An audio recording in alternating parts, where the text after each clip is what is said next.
Hello, everyone. Welcome to the Nocturnal Nerdcast, Pop Culture in the Dark. It is a new month. We're on the other side of Halloween weekend. I have a bunch of stuff to talk about, things that personally happened. What's up, South Texas Shark? Good to see you in the chat here. A lot of things that happened. What a weekend for me in general. But before we do that, we got to bring up, there's two people coming in that I know of tonight. We do have one of them in the green room right now who I did not expect to be here, but I'm excited to see, which is Joe. Hi. Hello. I didn't expect to see you here. Oh, I didn't expect to be here. Well, thank you for stopping in. A couple people have chimed in and said they're going to be here at some point, but when I saw you pop into the green room, I was like, wait, I thought Joe was unavailable on Yeah, no, it's been one of those weeks. As you know. Yes. Well. Yeah. Let's see. All right. So what I have today lined up is we're going to talk about some drama around Stranger Things. Apparently Daisy Ridley's going to be in a new movie. I got that article opened up another tab here. What else do I have? Some people sent me a couple of John Campea videos. I don't think we're going to watch like two full John Campea videos, but it's two different people and two different videos. So it's just I don't know why, but it's how it works sometimes. Let me turn down the background music. It is so loud tonight. Maybe my ears are just getting more sensitive. Maybe as I'm getting older, my hearing is getting better. Maybe that's what it is.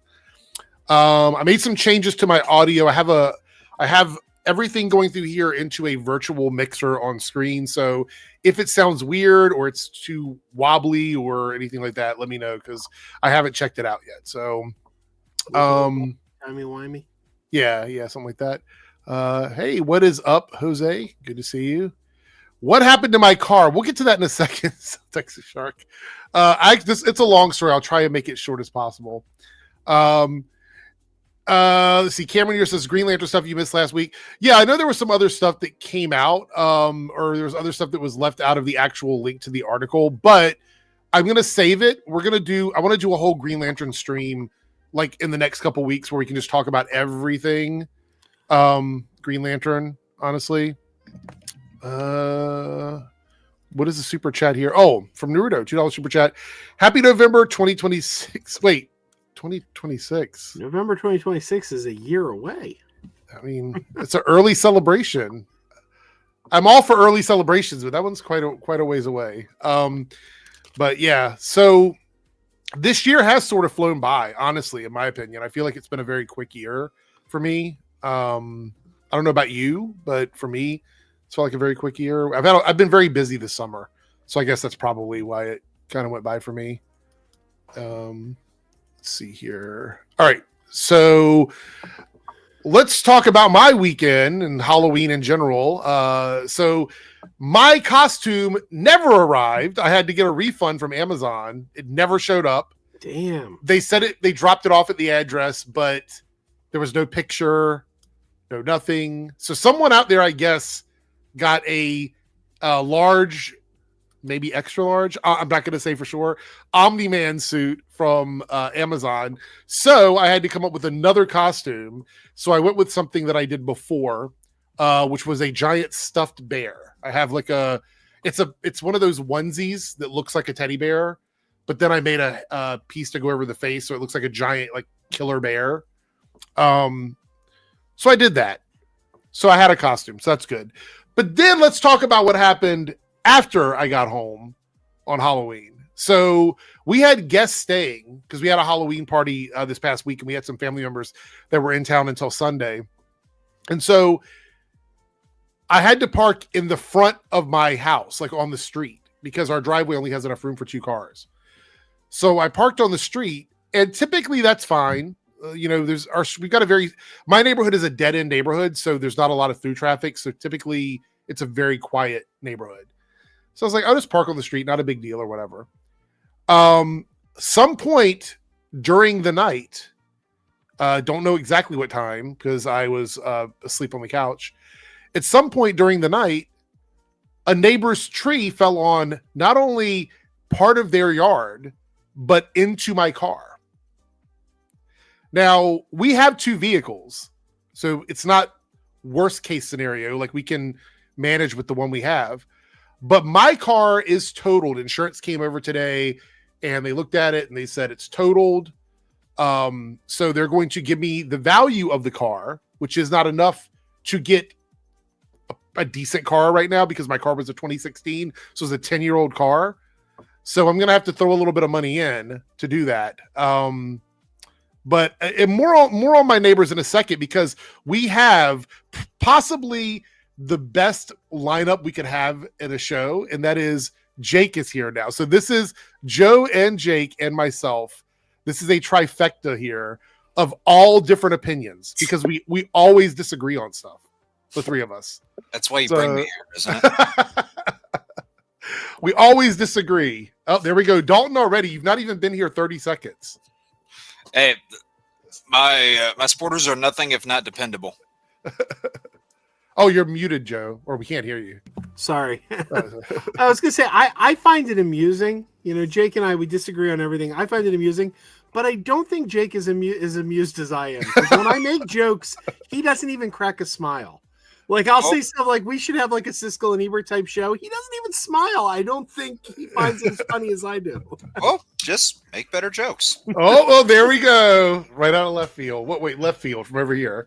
I was about to say, Eric, come on, get I'm your looking. baseball position. I'm like left field, and I'm looking right. Yeah. I don't watch sports. What can I say? I don't You're know talking to a baseball sports. player. Get your positions right. Yeah. Anyway, so car is totaled, but we do have a backup car, and they offered to give me like a rental, but I don't want to deal with that. I'm just going to deal with having like balancing the car we have with the one that's totaled right now. So anyway, so I'm trying to make like basically all of this month will go to hopefully getting me a decent vehicle, and I can take pictures of it after I get it traded in because it's bad, but we'll see. Oh Lord, what was that? Chris's comment. Hold on, where is it at? The most recent thing he put. Right there? Yeah. This is Tale of Two Cities if I've ever seen it. I actually like this. This is pretty agreeable, to be honest. Yeah. Like 50-50. So I don't know if you saw, but in the group chat, Ronan asked for the link, but I went ahead and sent it to him because his thing was acting weird, but I went ahead and sent it his way. Wait, the group chat on Discord? Yeah. Because he wasn't able to get that. Okay. Gotcha. So I just copied it. Yeah, that's fine. Yeah. So, and speaking of Ronan, he has arrived. Oh, look at that. I spoke his name into existence. What's up, boys? Thanks, Jake. Hold on. Yeah. Of course. So is there a way? I think there's a way to make this thing different now. Is it like wide? Is that the better one here? Oh, no, that's not better either. Is it tall? Is that the one? There we go. That's a little bit better. We'll do it like that. So that was not right over Ronan's face, which could be annoying. Anyway, it's like it's that Hungry Hippos game. So did everybody have a good Halloween though? Otherwise, like, did anybody do anything exciting, anything fun? My Dodgers won. Oh, okay. Yeah. There's that. Yeah, I was watching that game. Two doubles back to back. That is effing wild. My second favorite team in baseball. So I'm just like, what the hell did happen? Out of left field. Oh wait, this yeah. I just wish I was in LA right now, man. I'd be partying since I would have been partying since Friday, man. Do we have another super chat here? Oh yeah, here we do. We do. From Big Bang Sheldor, $2 super chat. Thank you. Did you see that Daredevil season 2 will impact season 4?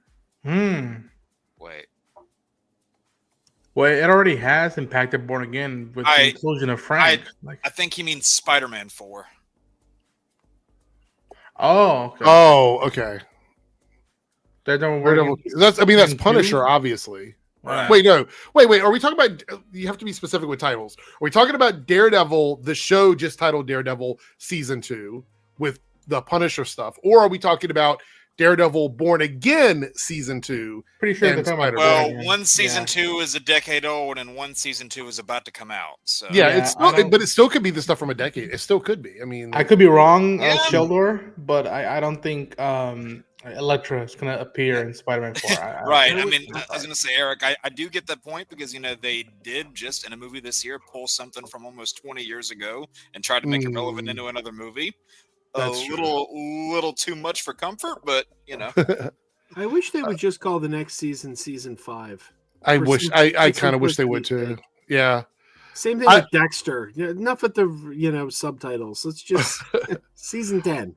I have heard, and I mean, this is all the information I can find sort of points to this, is the only reason they do stuff like that is so they have to renegotiate contracts so that people don't get the same money all the way through. It's like they have to take a different pay rate, which sucks for consumers. But then you've got the X-Files, which goes off the air for 20 years, and they just call it season 10 and 11. So. Did they get everybody back for X-Files? I mean, they well, to be fair, there's only 3 main cast members. That's true. That is true. You're right about that. There were only 2 main cast members people really cared about for Daredevil coming back. So apparently, someone just sent me something and said this is for Joe. Let me see what this is. Oh, I think maybe. Hold on. This might be because of the fact that you like the Muppets. Apparently, there's a Sesame Street trailer for Netflix. Did you see that? I don't know. I did see the video last week where the girls from Huntrix from was it the K-pop Demon Hunters met Cookie Monster? That was brilliant. Yeah. Oh, I forgot. They're gonna have the ability to bring all their Netflix characters onto Sesame Street for cross promotion. There you go, Jeffrey. That's a good start. Keep it going. What did Jeffrey say here? My mom and I watched Jake's other favorite franchise, Evil Dead. Yep. Hey, you've started. Now keep going.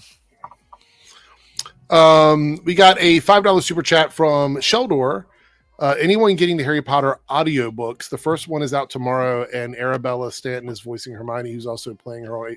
Oh, really? The same person? Yeah. I mean, I have one of the physical books right there behind me. So that's interesting.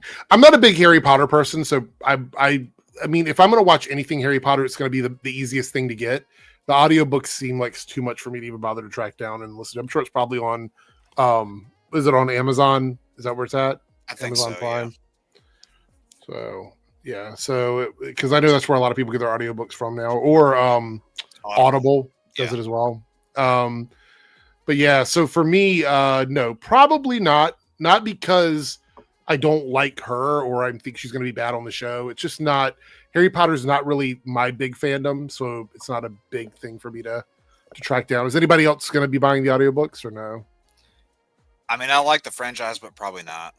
I don't know about for Harry Potter. I'm interested to give it a sample. If Audible wants to give me, or whoever is doing it, leave me a sample, and I hear Keira Knightley and John Lithgow, no, not John Lithgow, somebody else doing Dumbledore.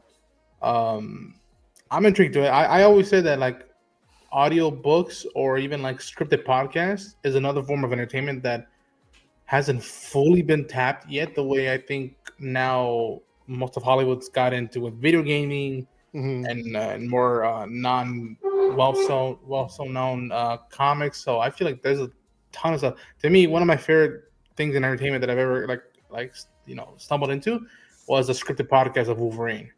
Yeah. And barely anybody brings it up. Barely anybody knows about it like that much, sadly. But I always try people be like, yo, there's a whole other avenue of this stuff that I think people should be talking about more and to get much more publicity. Yeah. Yeah. South Texas trucks are good for long road trips. Yeah, that is true. Amen. It is true. I mean, especially with as much as I, used to drive to different events, like whether it was going either across the state I'm in or to a different one, whenever we would do those trips throughout the year, it was, anywhere from 3 to 5 hours on the road, per drive. So those things really help kind of burn the clock. We got where's it? I hear a $2 super chat from Screwface Capone. Escobar from Narcos on Sesame Street for the win. I mean, the crossover potential is endless, right? But no, I think that Sesame Street being on Netflix, I think they knew what they were doing. They were not only basically saving something that people loved, but it's also a very good way for them to promote their own TV shows and cartoons and stuff like that. So I believe they're also getting the back catalog, which to me is very, very important because one of the things David Zaslav did when he decided to save money was dump a whole bunch of the old back episodes of Sesame Street, which would have been, I don't know, I didn't like that, but he dumped important episodes. Right. Like he dumped the death of Mr. Hooper. when Big Bird learned that Mr. Hooper was dead. Oh, He wow. dumped like when the grown-ups saw Snuffleupagus for the first time. Like I'm talking like, important cultural moments in Sesame Street. It's not like he just dumped any old episode. Like he dumped like important episodes. Like when R2D2 and C3PO came to Sesame Street, that was gone. Like I'm like, why would you take these episodes away? Right. Yeah. I want to point out tonight also, this is the beginning of the month-long giveaway for the channel. So what we'll do is at the end of the stream, whenever I do my normal, like, let's see what we did for the, got for the bonus, if we hit the goal or whatever, I will be taking the top 3 names from both the Reloaded channel and the Debunks channel, which is the little XP thing. Those top 3 names will get put into a pool, and then that pool the wheel will be spun at the end of the month. And you can, each stream that we do, you can potentially have your name in the stream or in the contest like 4 or 5 times, depending on whether or not you win in the XP. So the top 3 for both channels will be entered into the giveaway that we'll be doing at the end of the month. And I'll keep track of them here on StreamYard. So that way I always know who it is. Do you already have options for tonight in case you hit the goal? Or I was going to say I can not yet, but if you want to put some in the super chat, if you want to put some in the private chat, yeah. No, sure. I'm not going to pay for admission. You're not going to super chat choices. I know, I get it. Yeah, no, this isn't going to be something where I pay to contribute. We're not doing it. No, we're not doing that. Right. By the way, are you monetized yet? Close. I'm getting there. Okay. All right. I just need my my public watch hours to hit the milestone, and then I will be. Yeah. So Sheldor, Big Bang Theory with the $5 super chat. Thank you so much. I meant Born Again season 2. Okay. Glad for the clarification. I couldn't fit everything in. Also, pick one movie to keep and one to vanish. Spider-Man 4 or Supergirl. Wait, are we talking about like Supergirl like from the 80s or like the upcoming Supergirl? I think it's the upcoming. Yeah. Okay. Who's going to vote to keep that one from the 80s? I don't know. Some people like that movie. I have an interesting story about that. Here we go. I was watching my daughter. Her high school's putting on Fame, the musical Fame, and she wanted to see the movie. So we watched Fame last night. I've never seen it. I've never seen Fame. And there was a TV show based on it too. I've seen episodes of the TV show, but I never saw the movie. And we're watching the movie because my daughter wanted to see it. And the one girl, I'm looking at her and I'm like, why does this girl look so familiar? I know this actress. Who is this actress? So I had to look her up. And it was the actress who played Lucy Lane in the 1984 Supergirl movie. What? That is so random. That is so random. Let's see. So one to vanish and one. Wait, keep one and one to vanish. Spider-Man 4, Supergirls. Anybody want to jump in on this one? Anybody have any strong feelings about it? I'm happy to say we don't have to vanish either. I'm going to see both. But if I had to make a choice, I'd say Spider-Man. Get rid of Spider-Man because we've had 3 Spider-Man movies. I'm ready for a good Supergirl movie. We haven't had one yet. Yeah, I would not wish to choose this, but if I had to, just me seeing Tom Holland and Spider-Man in the Avengers movies is enough for me. We're just showing up, and I don't need to see another whole movie about it. I'm pumped to see what Millie and the crew have cooking with Supergirl. Yeah, I don't think we've gotten a prime and proper adaptation of Supergirl yet in live action. One version or another's come close, and while Melissa was good in the role, I don't think the show around her was that great.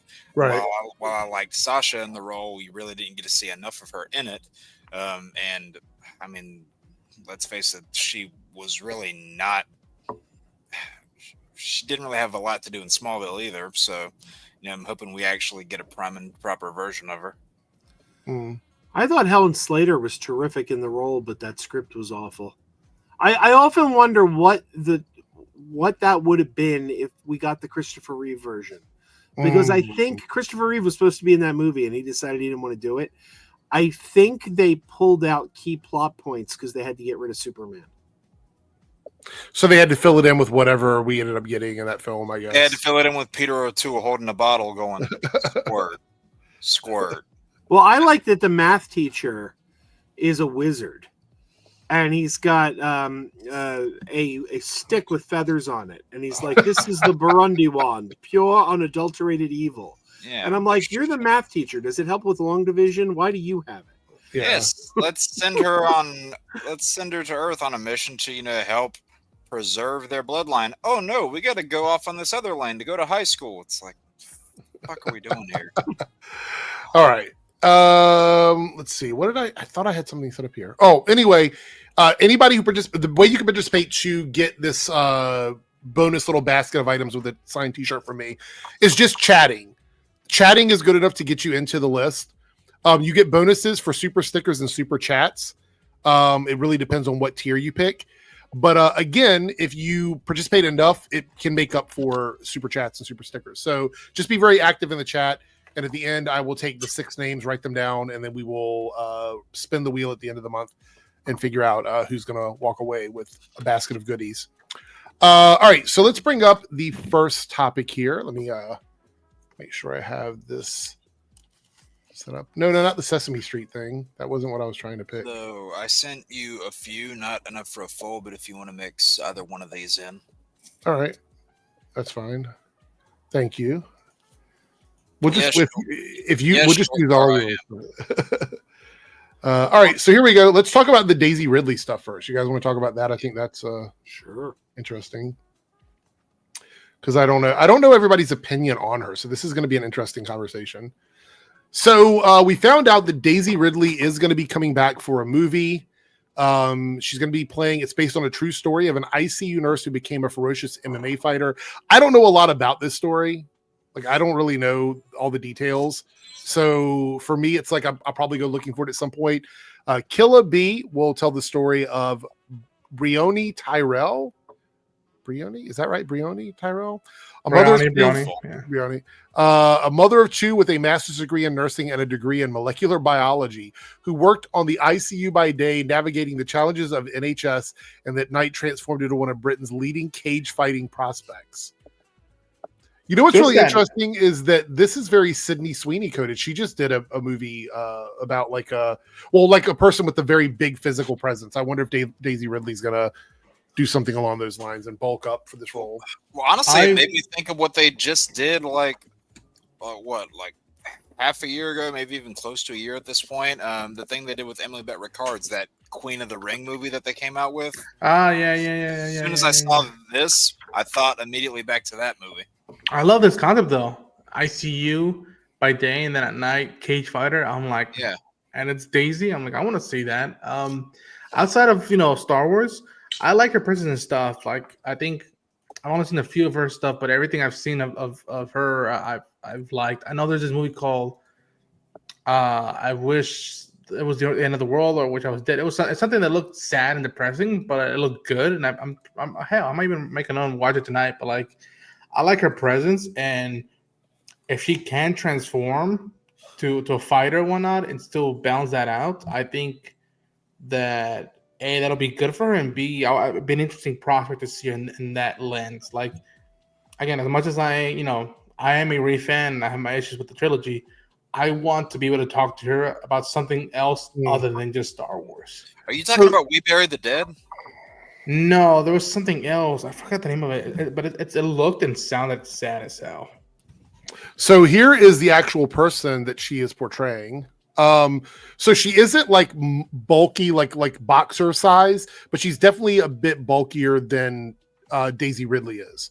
So I think Daisy Ridley, unless they're going to do some sort of like visual element to it, will have to do some sort of like physical training to prepare for this role, for sure, 100%.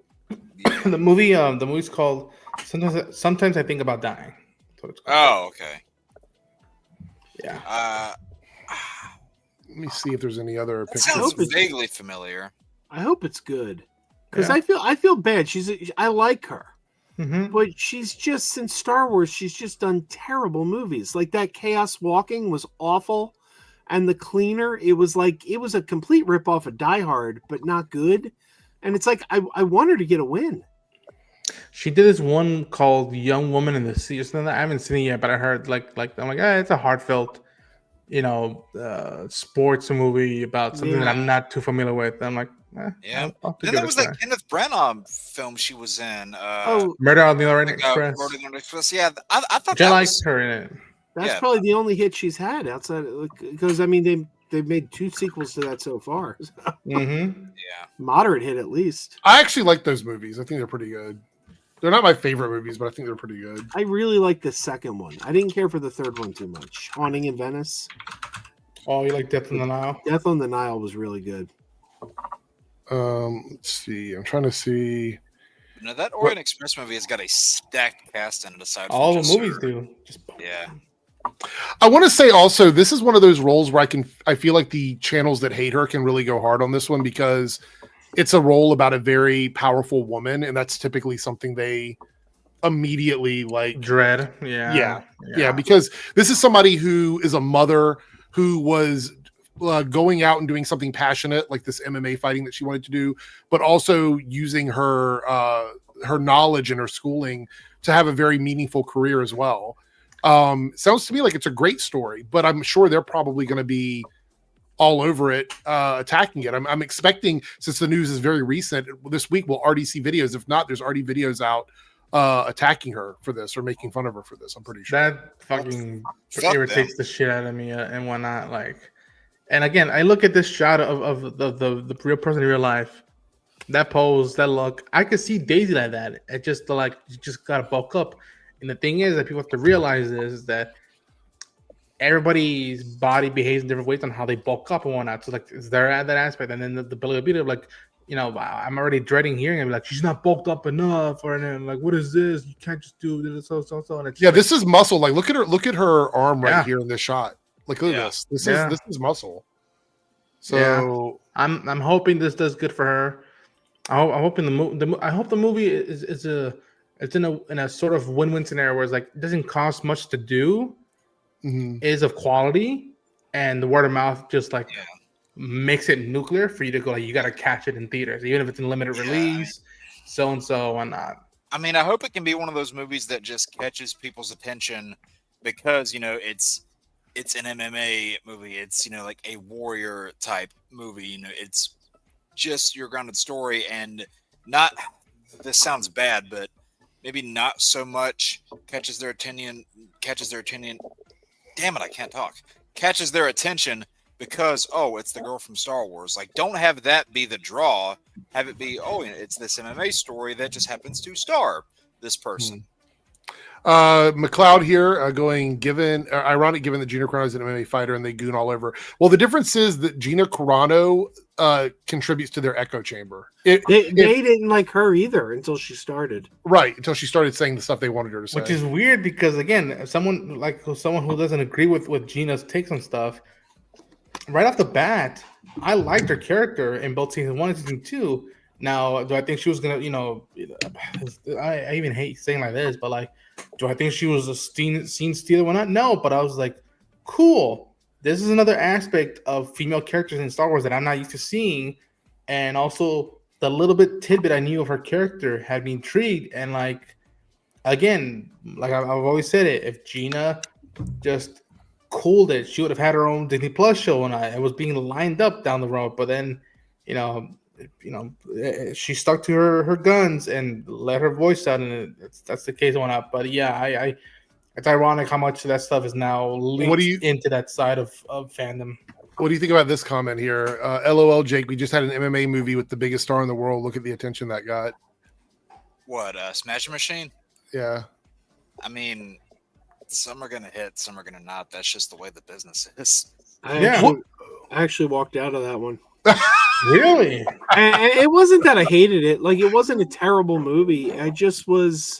It was late at night. I was tired. I really wasn't kind of into the movie, and I just was like, I'm going to go. It was competing with sleep, quite frankly. And Sleep won. Yeah, Sleep won. So again, overall, you gotta experiment. Just because the last movie doesn't do good doesn't mean you gotta banish all the movies that want to tackle that genre. Right. I mean, to me, the one that from what I've heard, the MMA community isn't too particularly fond of, or at least some of the higher ranking people, Warrior. For me is one of the best films of the 21st century, and as far as I know, bombed at the theater, but it found its audience as soon as it hit physical media or any ranting, and it's like, when people think of Joe Edgerton, Gavin O'Connor, and even now Tom Hardy, it's like they think of Warrior. Like, I know I do.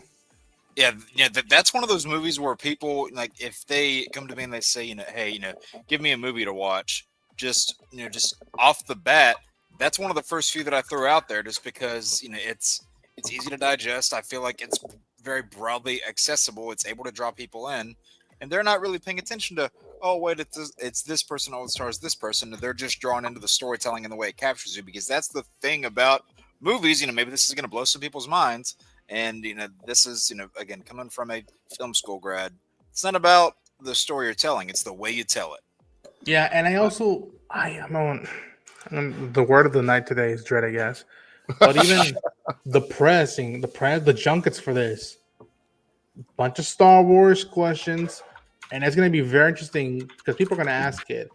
Is that by the time this movie is shot and released, do we have her movie in Star Wars out yet, or is it in pre-production, post-production, shooting? Like, it's gonna be a fascinating dynamic that I feel for her already. I'm just like, that's the only question that's gonna be asked about. Right. Sadly. I mean, sadly that's just how it is. Like, whenever you have actors that are a part of these big, franchise machines, a lot of their other stuff isn't pushed as much. You see people for the longest time. I mean, they just did it with I forget the name of it, but that movie that Rob Pattinson and Jennifer Lawrence are in together, when he was doing press for it, almost immediately they started asking him Twilight questions. And about a franchise he was in over a decade ago, like not even Batman questions. They immediately went in with Twilight questions. And that just tells you how much some of these guys are, not by their own design, but in the eyes of a lot of the general public, how they are just pigeonholed to those IPs. And it's unfortunate. Before we move on, I just want people's general opinion of Daisy in the Star Wars role, because we know that we're supposed to be getting something down the pipeline. Like, dislike, what are our general thoughts on Daisy as Rey? She's my second favorite character of the sequels. Wow. I'm a Poe guy, and then Rey. I like Kylo Ren, but like, to me, and again, it's a fascinating dynamic I have with the sequel trilogy, where like I never was bored with them. I never had a bad experience in the cinemas. But looking back at it now, I hardly revisit the films other than The Force Awakens. And then, whenever I choose to revisit Rise of Skywalker, I just want to see John, Oscar, and Daisy together in the scene, because I was just like, they were so good off the bat in the first film. I'm like, let's just spend time with the three of them together in 2 movies. You don't have to follow the same notes and the same plan that the original trilogy did. Just put the 3 of them together. They all have good chemistry, and we didn't realize what chemistry Oscar and Daisy had until the last fucking movie. Right. It irritated the shit out of me. And I just like, I like her character. Sure, the debates of Mary Sue and all that stuff. I always bought it that she could handle herself, because she grew up in a fucking desert planet. Yeah. Her own staff, like, that seemed fine. Now, do I think some stuff felt like, oh, it was easy fix 1, 2? Sure, yeah, I did think some of that was easy fix, but that's the first movie. You had 2 more movies that you can handle stuff differently and whatnot. And again, I hope that if they do the movie that she's been announced to do with Star Wars, that like, just make it simple, and me care about the character more than ever. Mm-hmm. You'll have me. And I think, again, what I appreciate about Rey and what Daisy did is that almost each day when I do see something Star Wars related and it's a female, I see somebody cosplaying as Rey. Either a kid or an adult, someone different race, maybe someone that are even non-binary, some that are the LGBTQ plus community. Like, that character means a lot to people in the way that Poe Dameron or Cassian Andor means to me. Right. Yeah. That makes sense. Anybody else want to add on? I agree completely. Rey and Poe are my 2 favorites too. I love Rey and Poe, and I can't wait for the Rey movie. Like, it's the Star Wars project I'm most excited for. Like, I kept saying I don't want to see these in between movies. I don't want to see these prequels. I mean, I'll go see them, but the future of Star Wars is Rey. That's the future, or post Rise of Skywalker. There's no continuity hanging over you. You don't have to worry about, well, if I tell a story here, I'm going to contradict what was said there. No, the future's wide open. That's what I want. I mean, I'm really back and forth when it comes to Ray, because I think Daisy did good with what she had, you know, really showed as an actress. I didn't always love the way they wrote her character, and my biggest issues weren't even really things that she did. It was decisions that were made about her and things that happened around her. And like I mean, one of the most frustrating things about Rise of Skywalker for me, which there were a lot, the whole Palpatine connection, wasn't a fan of that. You know, I think Rey works on her own, like if she, you know, builds who she is on her own steam, just like, you know, even though we got the prequels, I'm just going to use this example, you know, like we got the prequels, and yeah, you know, Luke and Leia are, you know, like they are Anakin and Padme's kids, but Leia didn't build, you know, who she was off of Padme's name. You didn't see any of that. I mean, even though we didn't know who they were yet, Leia was still her own person, and I feel like Rey could have easily worked just as well as her own person, which she was for a majority of it, but then they throw in that whole Palpatine connection, which, yes, you know, they brought in, you know, cloning and stuff in The Mandalorian, and that's how they tie all that stuff in. Wasn't a fan of that either, but to Ronan's point about, you know, how her, Oscar and John were supposed to be, you know, your new trio, your new trinity, if you will. If that's the case, you know, you don't have to follow beat for beat what Han, Luke, and Leia did, but we really didn't get enough of the three of them together, I feel. And like, and not for them to recreate the original Trinity's dynamics, but we didn't get enough time for them to make their own and feel distinct. And right as we were starting to, that's when it was over.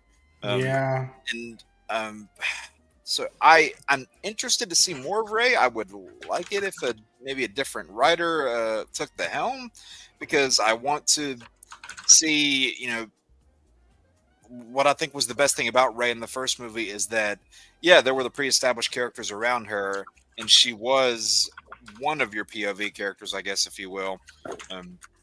But she was building her own name, and she was putting her own stamp in the world, and I want to see if she can do that separate from the Skywalker name. And that's honestly something I want to see for the franchise as a whole, like, because we've seen in projects like Andor that Star Wars can carry itself without the Skywalker name.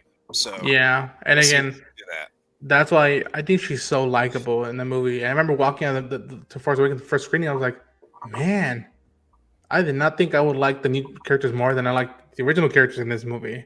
Doesn't mean I didn't cry seeing Leia again or Han again or Luke again or Chewie or any of the droids when I was like, no. But I was like, wow. From that first movie, they did a lot with the new cast that made me go like, I want to see more of them. Yeah. And it's sad that I had to, like, I read in passing like a little portion of this like young adult novel between something that takes place between Last Jedi and Rise of Skywalker, and there's literally a scene or two of banter between Rey and Poe about flying and piloting and what they want to do when this war is over. And I was just like, why the fuck isn't a scene like that in the movies? Like, god damn it! Like, yeah, that's what makes them real characters. I had mixed feelings about the Palpatine connection, because I've said before, Rise of Skywalker is my least favorite of the Disney Star Wars movies, although I'll take it over any of the prequels any day of the week. But the Palpatine, I liked it better that The Last Jedi said that she was a nobody, she came from nothing. I thought that was more powerful. Yes. But at the same time, there is something very, very powerful to be said about a character who comes from something deplorable and says, that's not me. That's not who I'm going to be. I can make my own choices, and I don't need to be beholden to this. And one of the things that drives me crazy about like all the chuds and everything is they're always like, if you say Rey Skywalker, they're like, Palpatine, Rey Palpatine, Rey Palpatine. And I'm like, wait a minute.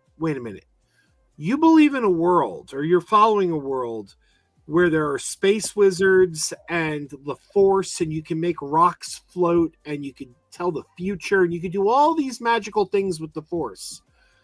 But you have a problem with a person changing their name. Something that could happen in the real world. I changed my name this year. I changed my middle name. Guess what? That's something you could do here. If I wanted to change my last name to Skywalker, I could have done that. So it's like the thing that you it broke reality for you was that somebody did something that could easily happen in our world. Even though Star Wars has been doing that since the 70s.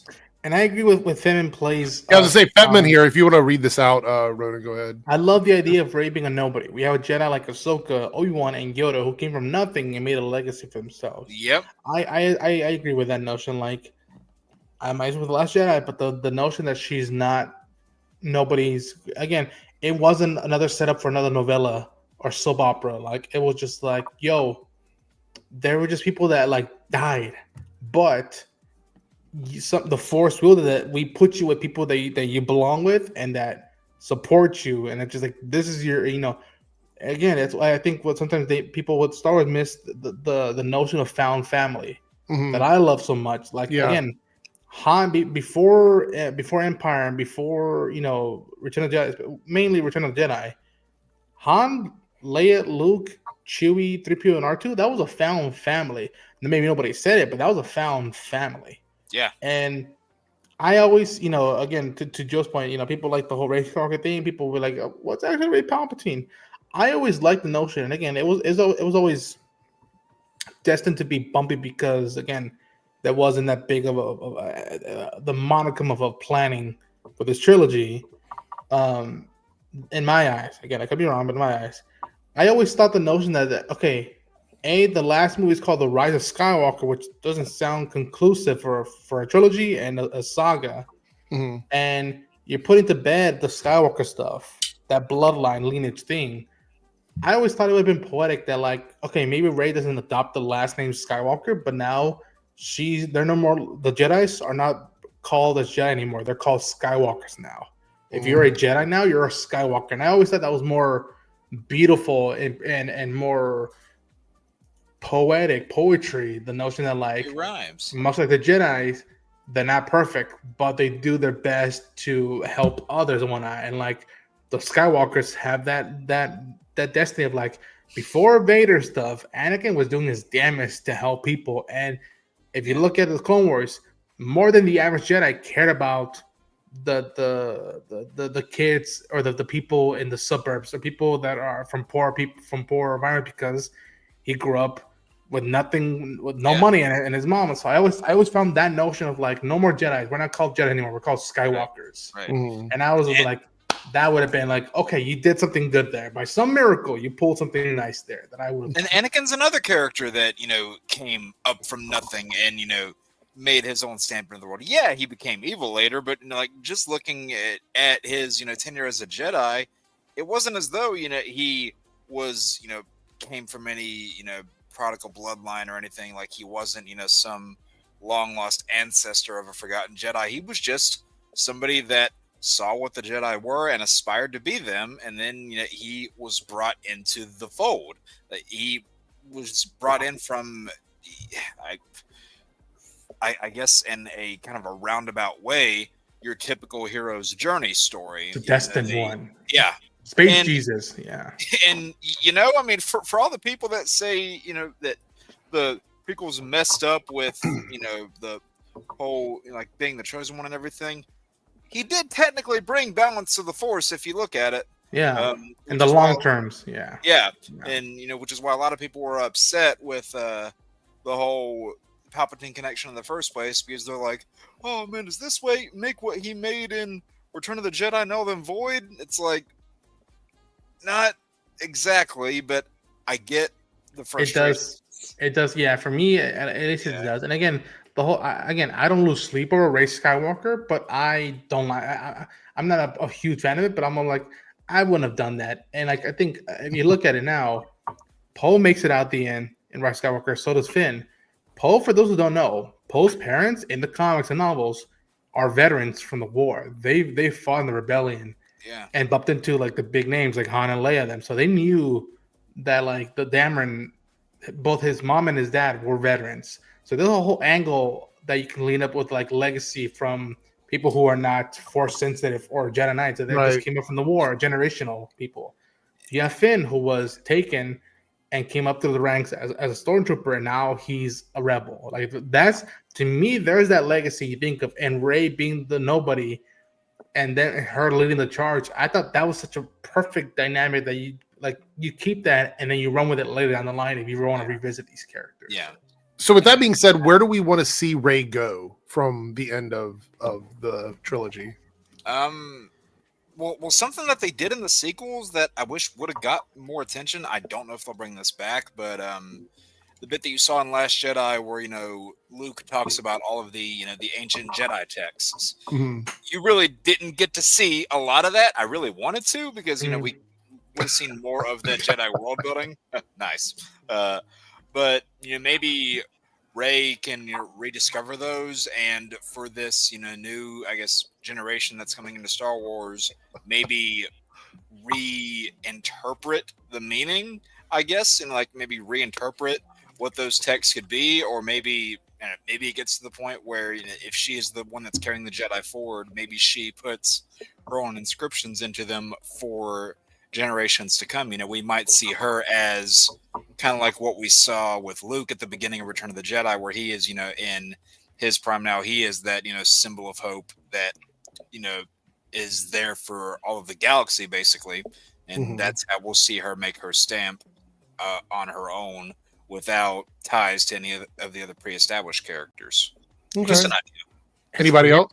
It's weird because the saga ends with her being like, she keeps those sabers or it keeps the text and whatnot. So she's gonna do something with those texts. Yeah. And it's like we're gonna keep the cycle going again of the Jedi, and then they're gonna fall to the dark side. And so I always think that, to me now, having grown up with Luke, having grown up with Anakin, to me the epitome of what a Jedi should be is people like Qui-Gon Jinn, like Ahsoka. I love Luke. I love Obi-Wan. I love Anakin, and I love Yoda. But to me, Qui-Gon and Ahsoka have always been those two examples of they're the best of what Jedi should be. Hey, I'm not mad. I'm not mad. I'm not losing sleep for it. It's just that's quite a move. Rey and Luke are by far my two favorites. And I hope that Rey. Because at one point she does call up in The Last Jedi, yo, you guys messed up. Or no, Luke calls it up, we messed up. The Jedi messed up. They let.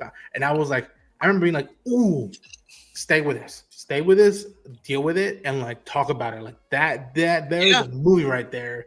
Talk about stuff. And I hope that she does something, and I hope that she doesn't fall for the same tropes that the Jedi did during the prequels leading into the originals, I think. And that was one of the best parts of Revenge of the Sith, is showing the flaws of the Jedi, and you saw that explored more in Last Jedi, and that was, again, I definitely have my issues with that movie, but that is something that I enjoyed. It's hey, we're coming back into this world, these characters again.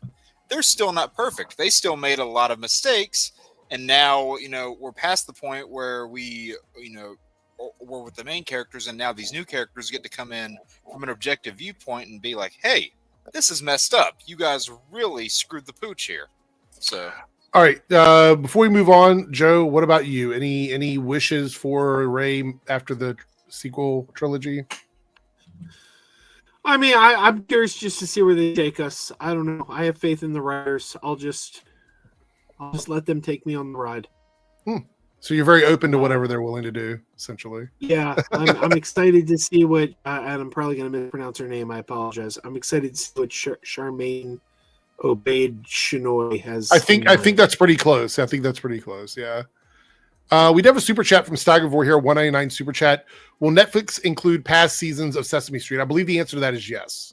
I believe so. I think they are. So you're going to get to go back and watch all those classic ones. Here's a question. They have Brian Meal episodes where Brian Meal was Elmo's puppeteer, because those have been pretty much scrubbed from the internet. It's so hard to find any of the pre-Kevin Clash Elmos. Okay. And Staggervore with another 99-cent super chat just to support the show. Thank you so much. We're only 3 away. It's any level 10 tonight. Do you see a chat you want to respond to, Joe? No, not particularly. Okay, I didn't know if there was something up there that because I had the other tab open. All right. So the other thing I want to talk about is what the choices are for tonight. So if we hit the goal tonight, here are the options. Some of them submitted by Jake. I'll let you guys decide which ones they were. So the Super Chat poll wins top 5 best DC castings in any media. So just like with the Marvel one, this is any media. So movies, TV shows, cartoons, any of that stuff. Top 5 worst video game adaptations. So it's instead of best, we're doing worst. Top 5 best 90s sci-fi films. So specifically sci-fi films from the 90s. And this one is top 5 most overhyped 2010 films. So movies that were hyped throughout their entire run, but you don't think they deserve the hype. So And this is for tonight or for next stream? This is next. This is on Thursday. Okay. This was Thursday. So that's it. We are now 8 out of 10. Who's super chatted just now? Hold on. Oh, Staggervore with another 99-cent super chat. Thank you so much, Staggervore. Ronan, is that the Rogue Christmas Funko behind you there? Yeah, the one I showed you. Yeah. Nice. Okay, so what do we have next here? I want to talk about the Stranger Things stuff. I want to talk about this because I made a video earlier, but I did a little digging, and I don't know how much of this is really accurate or if it's true. I don't know if you guys have seen this. Let me get the let me pull up a tweet here. Where's that?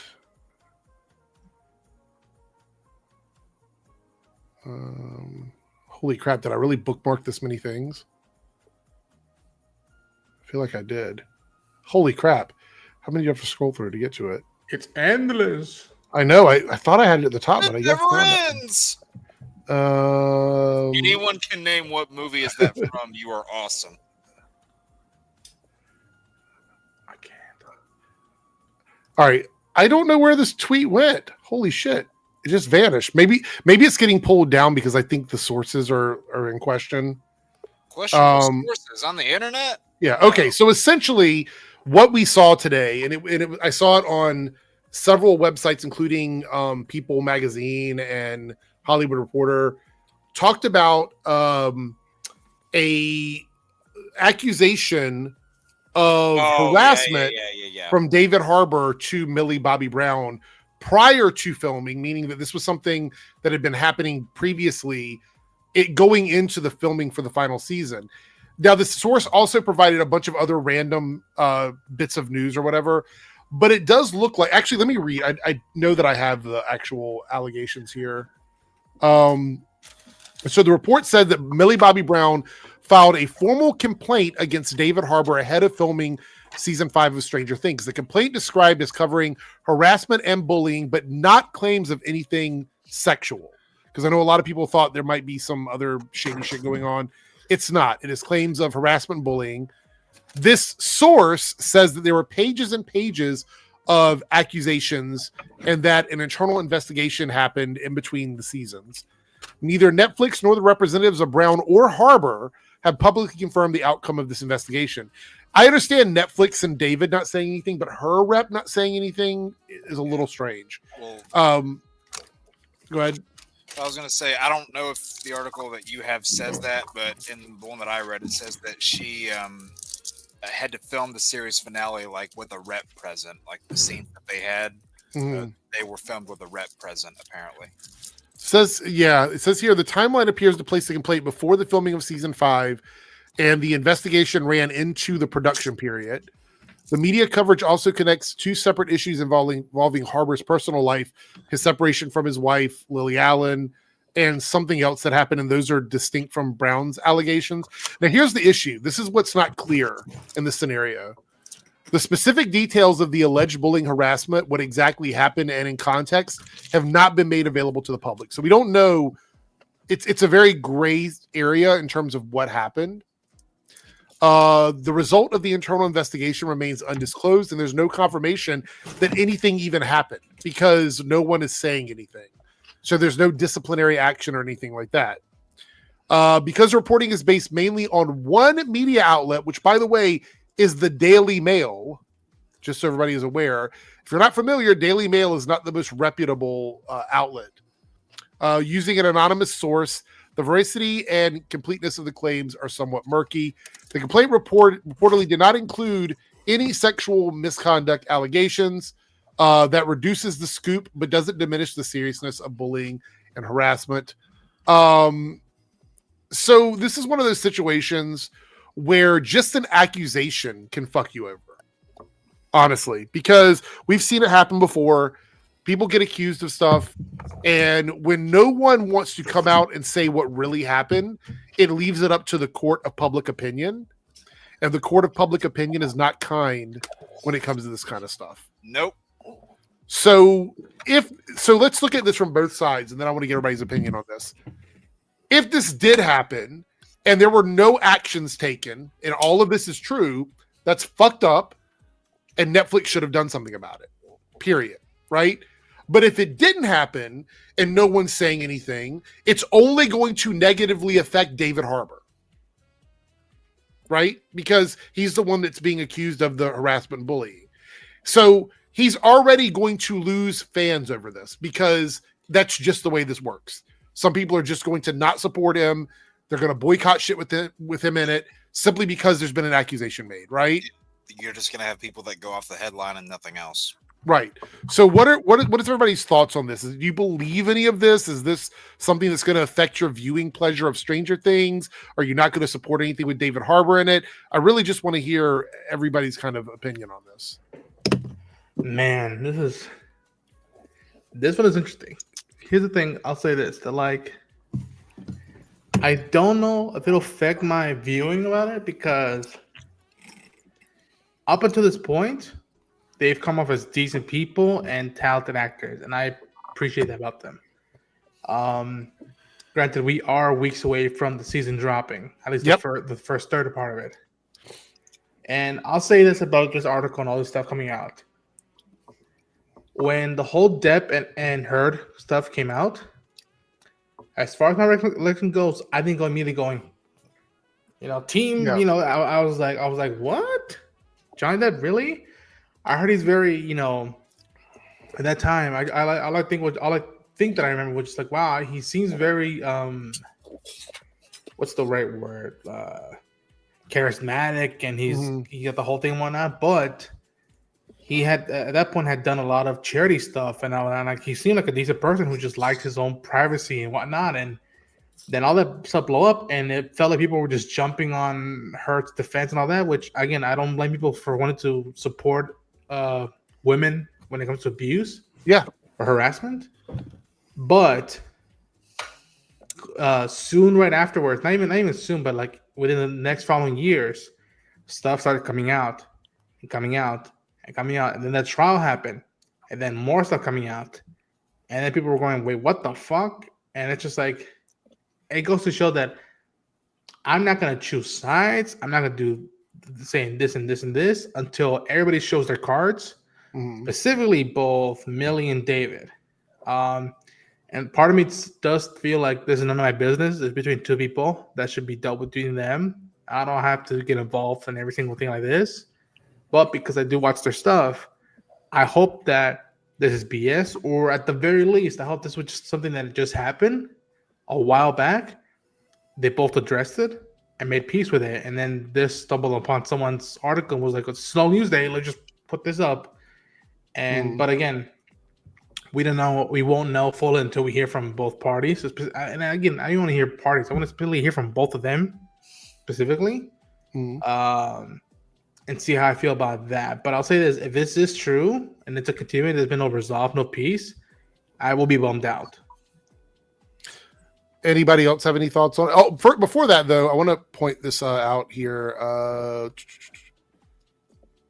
Actually, other outlets have reported on it, which is the only reason I'm even talking about it. I've seen it on The Wrap. I've seen it on people.com. I've seen it over on Screen Rant. There's other articles that are reporting on it. They're just sourcing the Daily Mail. Yeah, everybody's talking about it. Everybody. Yeah. Go ahead. Anybody else? I'm disappointed because, last week it came out about his cheating on his wife and everything. Right. So I don't know. It kind of creates a feeling that maybe David Harbour isn't such a nice guy. which is disappointing because I always liked him. But like you said, these things come out, they make headlines. But if the person, if it comes out to not be true, does that make the same headlines? I mentioned just a little while ago Kevin Clash performing Elmo on Sesame Street. Kevin Clash made Elmo the success he is today, and he was accused of some sex crimes against a minor. They weren't true. It didn't happen. The charges were dropped. Nothing happened. But do people know that? People think to this day that he did these things because the headline made news. The all charges dropped. That wasn't headline news. But also, I also want to point out when anything happens, whether it be harassment, bullying, any of this stuff, if someone is found not guilty, there's still going to be people that believe they did it. True. So all it takes is an accusation. Yeah, exactly. You know? So I don't know, but, and we need to hear details. I would need to hear details. Like, what exactly happened? Like, what is bullying? What is what is harassment? I don't know. I need to know how bad it was. Like at the 2018 Paley Fest, they kind of joked about how they carried a little bit of their on-screen like father-daughter drama into real life, and they kind of laughed about it. I'm wondering if that charm wore off as she got older. Like as she got older, did David still talk to her and treat her that way, and she got tired of it? And I'm only saying that based if this is true, because we don't know if this is true or not, right? So we're not sure. The other thing is that at Paley Fest, they seem to be very okay together on stage and stuff. And another thing is, if it's not true, I feel like Millie's rep should have came out and said, no, there was nothing ever. We never filed any charges against David Harbour. I gotta ask, Jason Deerham in the chat is saying things like, to her, bullying is someone saying no. Do you have inside information? Like, I mean, do you know what was going on set? Because you're talking with authority, like you know what happened. Yeah, maybe you do. Maybe you do. I don't know. Yeah. I don't know who that is. Maybe you don't. Jake, any thoughts on this at all, or are you going to still watch Stranger Things, or did you never watch Stranger Things? Like. Well, this is a whole it's a messy can of worms. It makes me think, if there's pages upon pages of accusations, why is this only now supposedly a problem instead of years back, if this has been a recurring issue? So that is the first thing that I have questions on. If this isn't true, then why aren't people shutting it down instead of just saying silent? And even then, so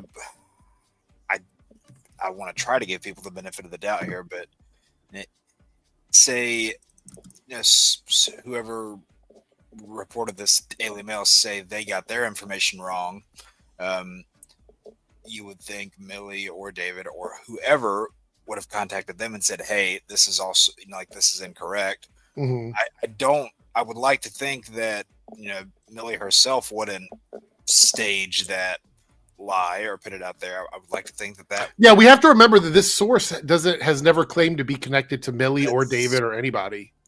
And that's my biggest thing, is that there is no legitimate actual evidence. Like right now, it's just all hearsay. Right. So until I see something concrete, then I don't really have an opinion one way or another. I see what's laid out in front of me, and it's not enough. Okay, that's fair enough. I'm not saying I'm going to go prying for it or losing sleep over it, but if anything else comes out, obviously we'll talk about it and cover it and all that. I hope the individuals involved handle it the right way. Yeah. By the way, now that we're at the end of the very serious topic, I want to give a shout out to Staggervore here, coming through, cleaning up with the super chats, getting us to 10, which is our goal, which means we will be doing whatever you guys vote for on that list. So thank you so much, Staggervore. Also, guys, make sure you're keeping track of your XP on the top fans bar. You'll be able to track that at the top. Again, top 3 in either chat will be entered into the drawing for the end of the month. So, and you can see, it'll tell you how much XP you get if you wanted to super sticker or anything like that, it does tell you, but you don't have to. You can just chat and get your points that way. South Texas Shark here is a member for 35 months. Thank you so much for the support. South Texas Shark says, what is your favorite cold weather meal? What do you like to eat in the cold weather?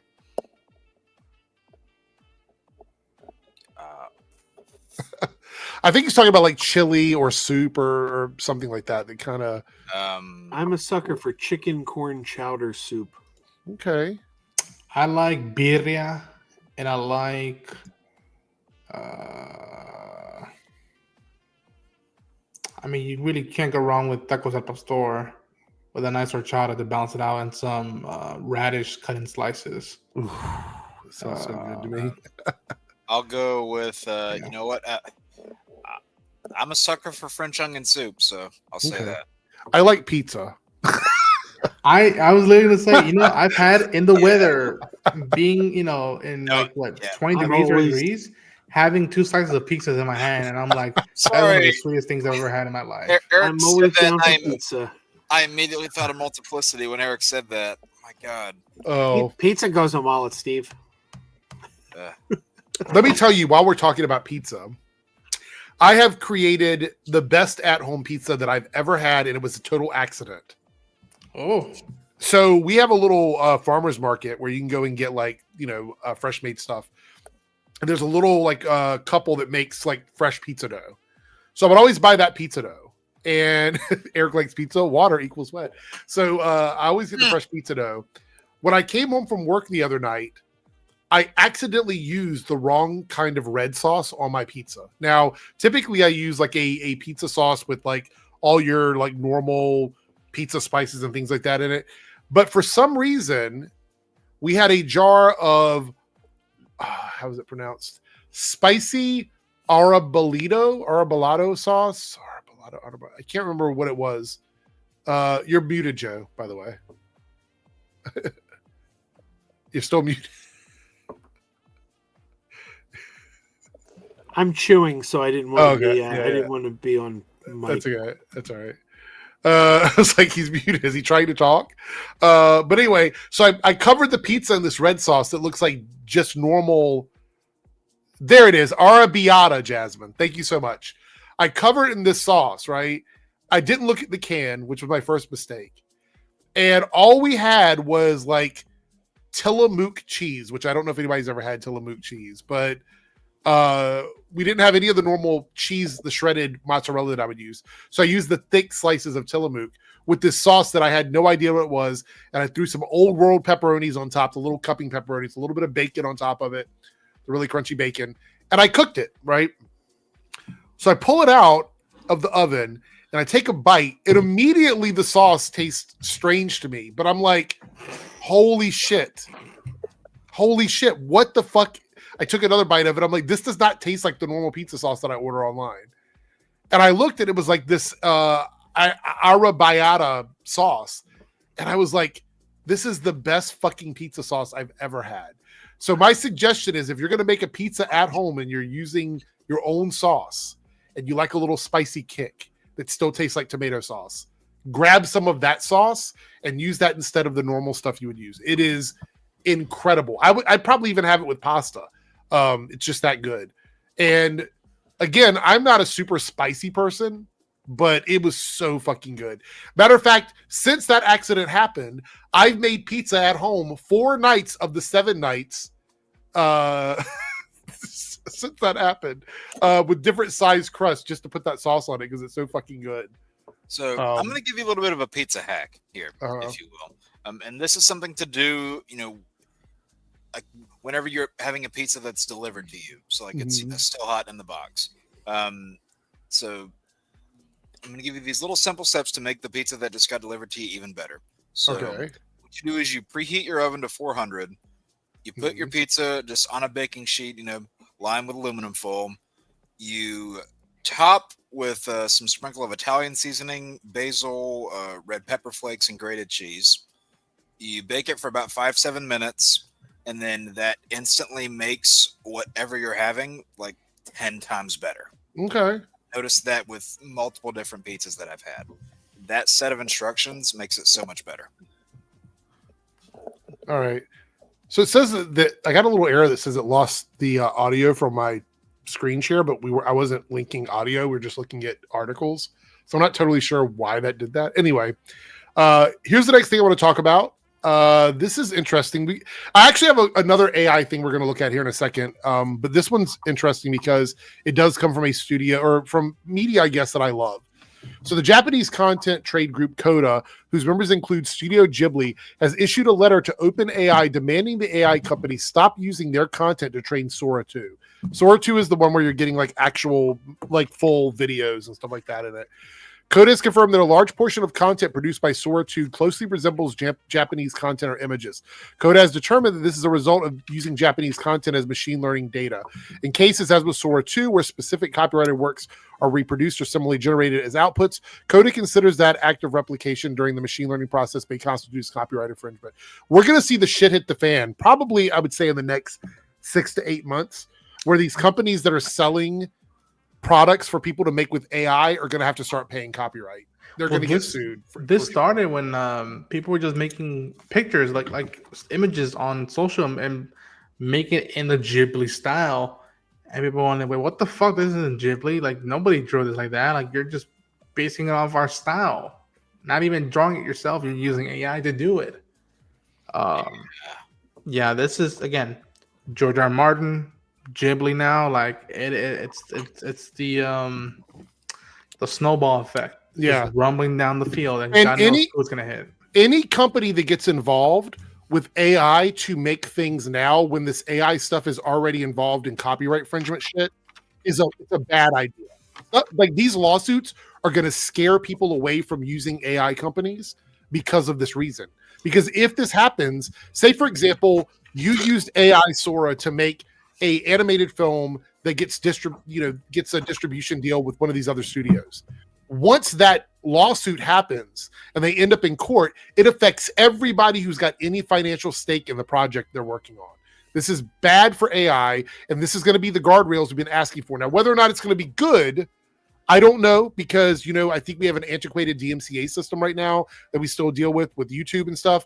Matter of fact, AI is being used by Netflix to find and copyright claim any of their material, and it copyright claimed their own fucking trailer on their own Twitter. Literally the Stranger Things official Twitter, their trailer for this season got copyright claimed by Netflix because Netflix is using AI to claim copyright. That was a bit of an ass backwards move, wasn't it? So I think what we're going to have to see here is they're going to have some sort of regulation on this. I actually had an argument with somebody on Twitter about this, that I'm like, AI artists aren't real. Like, is AI actually making art? Yes, it's a system that aggregates and then pastiches together, makes a collage, a very sophisticated collage of things to create an image out of it. So it is manufacturing some type of art, right? It is doing that. The people typing in the prompts aren't doing enough for me to constitute them as artists. They're just not. Because you don't buy a paintbrush that has the skills of Jim Lee. You know what I mean? Like, or a pencil or a pen. Those types of things are in the person that's holding the tool. When we're talking about using AI as a tool, it has to be used in a very specific way. And full on, like, generation of content, like making something from scratch, is not enough for me to constitute as somebody being an artist. It's just not.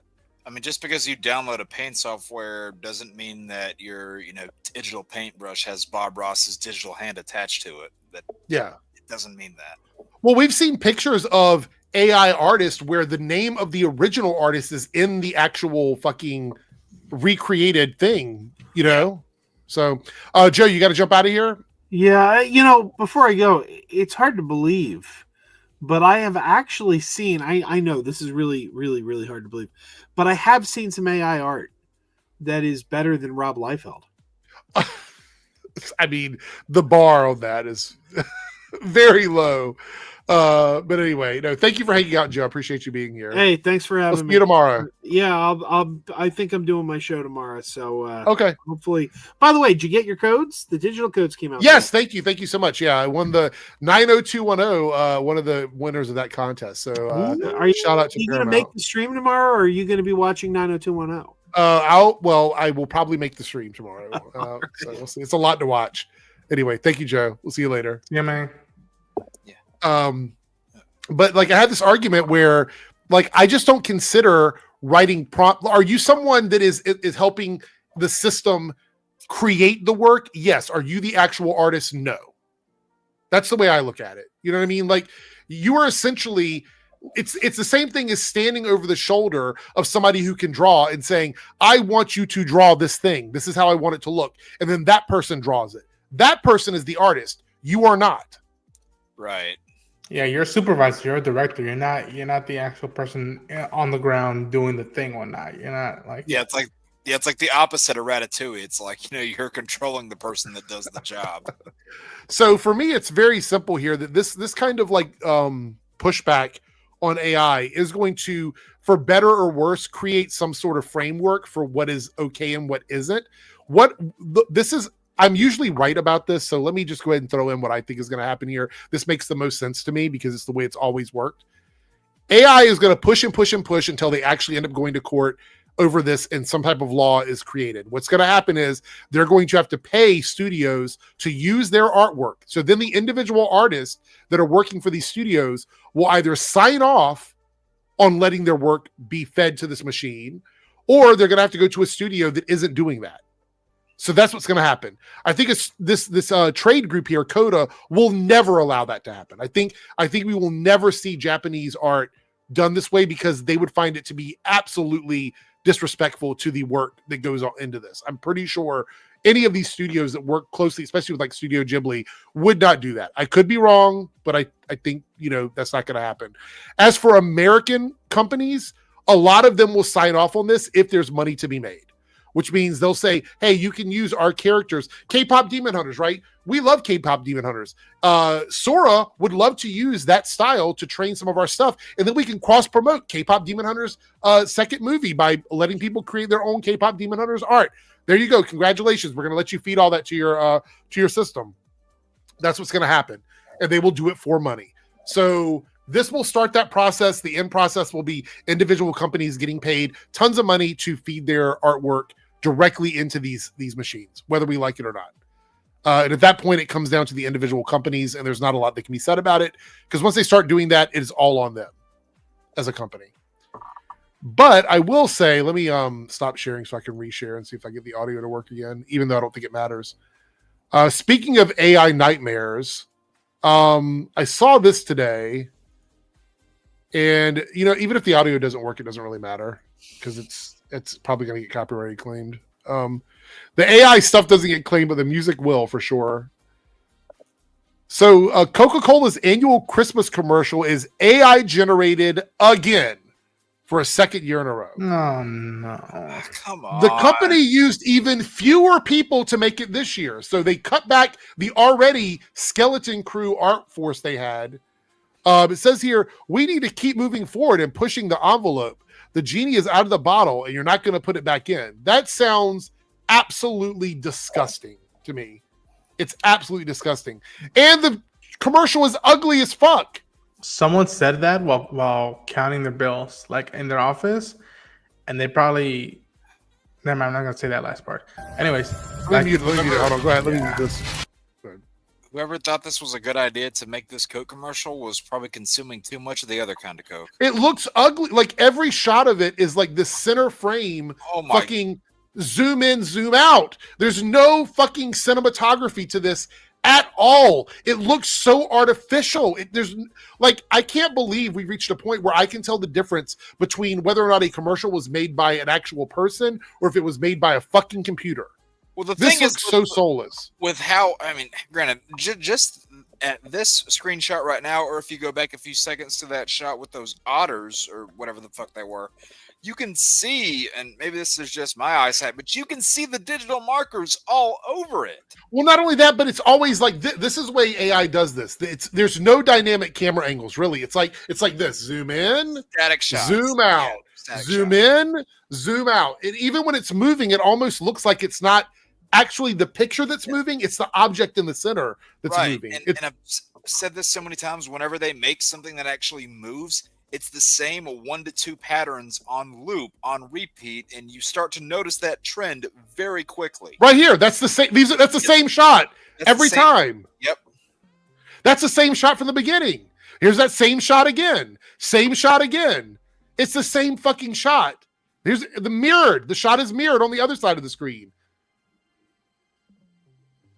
I wish this pushes some huge fan online who knows animation. At the bare minimum, it does like a quick 5-10 second like sequence with a Coca-Cola sign and be like, here's your new holiday Coca-Cola commercial that like I'm not gonna make any money out of it, but it's not AI generated, it's hand drawn. It's oh god, that was awful. Did you see that? Right here where the walking was. Hold on, let's go back. I want to mute it because I don't want the music to get us. But watch here this shot with the character walking. It looks awful. Watch. Right here. That's awful. Oh my god. Did you see that truck too? It looks like it's made of rubber. Oh my god. Ooh. Oh my god. Pretty much. By Real Magic AI. God, I don't feel good. Not the term real magic with an AI video. Like, I don't feel good right now. Yeah, please, anybody who knows bare minimum animation. I wish I knew animation so I could just do my own like 10-15 seconds, but put online. Here you go. Everybody share this. No offense here, King Mike Todd's like, I'm not even gonna compare it to the Flash CG. We're talking about something from 10 years ago, right? But the thing is that he's talking about the movie. Oh, well, then the movie. I thought you were about the TV show. The Flash movie we already determined wasn't totally CGI. It was like these really bad, like, I wouldn't even be surprised if they were AI in that movie, to be honest. It looked really bad, those shots. The people at the end? Regardless, yes. But regardless, that trailer, I hate to say this, if you can't tell that it looks like shit, I don't know what to tell you, honestly. I just don't. It's not good. There's no life to every movement is forward, backwards. And like Jake was saying, turning left, trucks turning left. Oh, wait, there's one shot of the trucks turning right, but it's all the same. Yeah. It's all the same. It's the same repeated motion. If we're going to look at more it's AI fucking stuff, bad. If we're going to look at more AI stuff, I need alcohol. Yeah, for sure. Ugh. So your bar is that you've seen worse. That's the bar. Right? The bar isn't that it looks bad in general. It's that you have personally seen things that are worse than that. So it's okay to put out AI slop. Got it. Cool. Noted. Just because you've seen something worse than this doesn't mean that. So it's good, Jake. No, it's good. He's seen worse. That means it's good. Yeah. Better does not mean good. Yeah, I've got a drink that's half shit and it's like 30% shit. The 30% drink the 30% shit drink doesn't taste as bad as a 50% shit drink. So I guess it's okay. I guess it's all right. No, it's not. Well, now you know how V8 fusions are made. Kidding. Oh, gross. This is coming right. from somebody who drinks V8 fusion. I could say this: if you just base it on the previous Coca-Cola commercials, they look better than that. And those are from like, you go back to the 80s. The ones in the 80s were better than that. Give me the skating bear, please. Yeah, it's just it's awful. It really is. It's just fucking crazy. Hey, you know what the best Coca-Cola commercials are? Which ones? The Batman ones. Oh, okay. You remember all the Diet Coke commercials back in the day? God, those were classic. Well, Chris, I don't drink. I'm not a big fan of Coke. I'll have it if it's the only thing that they have wherever I'm at, but it's not the first thing I would ask for. The desperation of companies is pretty obvious. If Coke is trying to cut corners with AI commercials and they're like double downing on it, that means that they're a little bit concerned about the future of their company. I'm just saying. I'm just saying. I have not had soda in over 3 years. Yeah. Well, I think they said that Coke was the most popular for a while, and then something else got close to it. Hold on, let me double check here.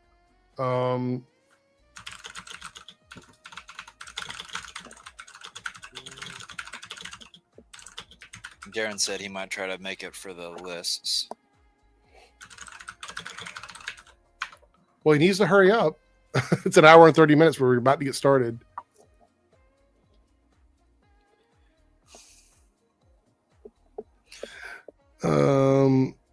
So it says in the U.S., Coke is still number one, but the soda market itself is under pressure, and Coke has been seeing a decline.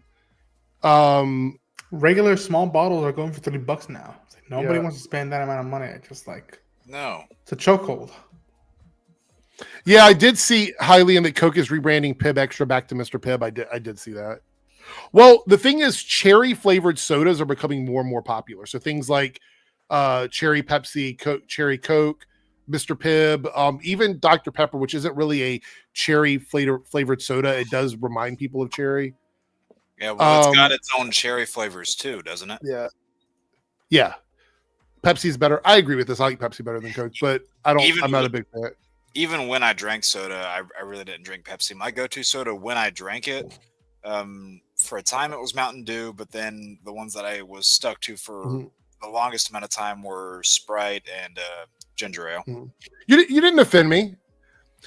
Like if I was mad, you guys would know I was upset about something. I'm just very passionate about stuff, so sometimes it comes across that way.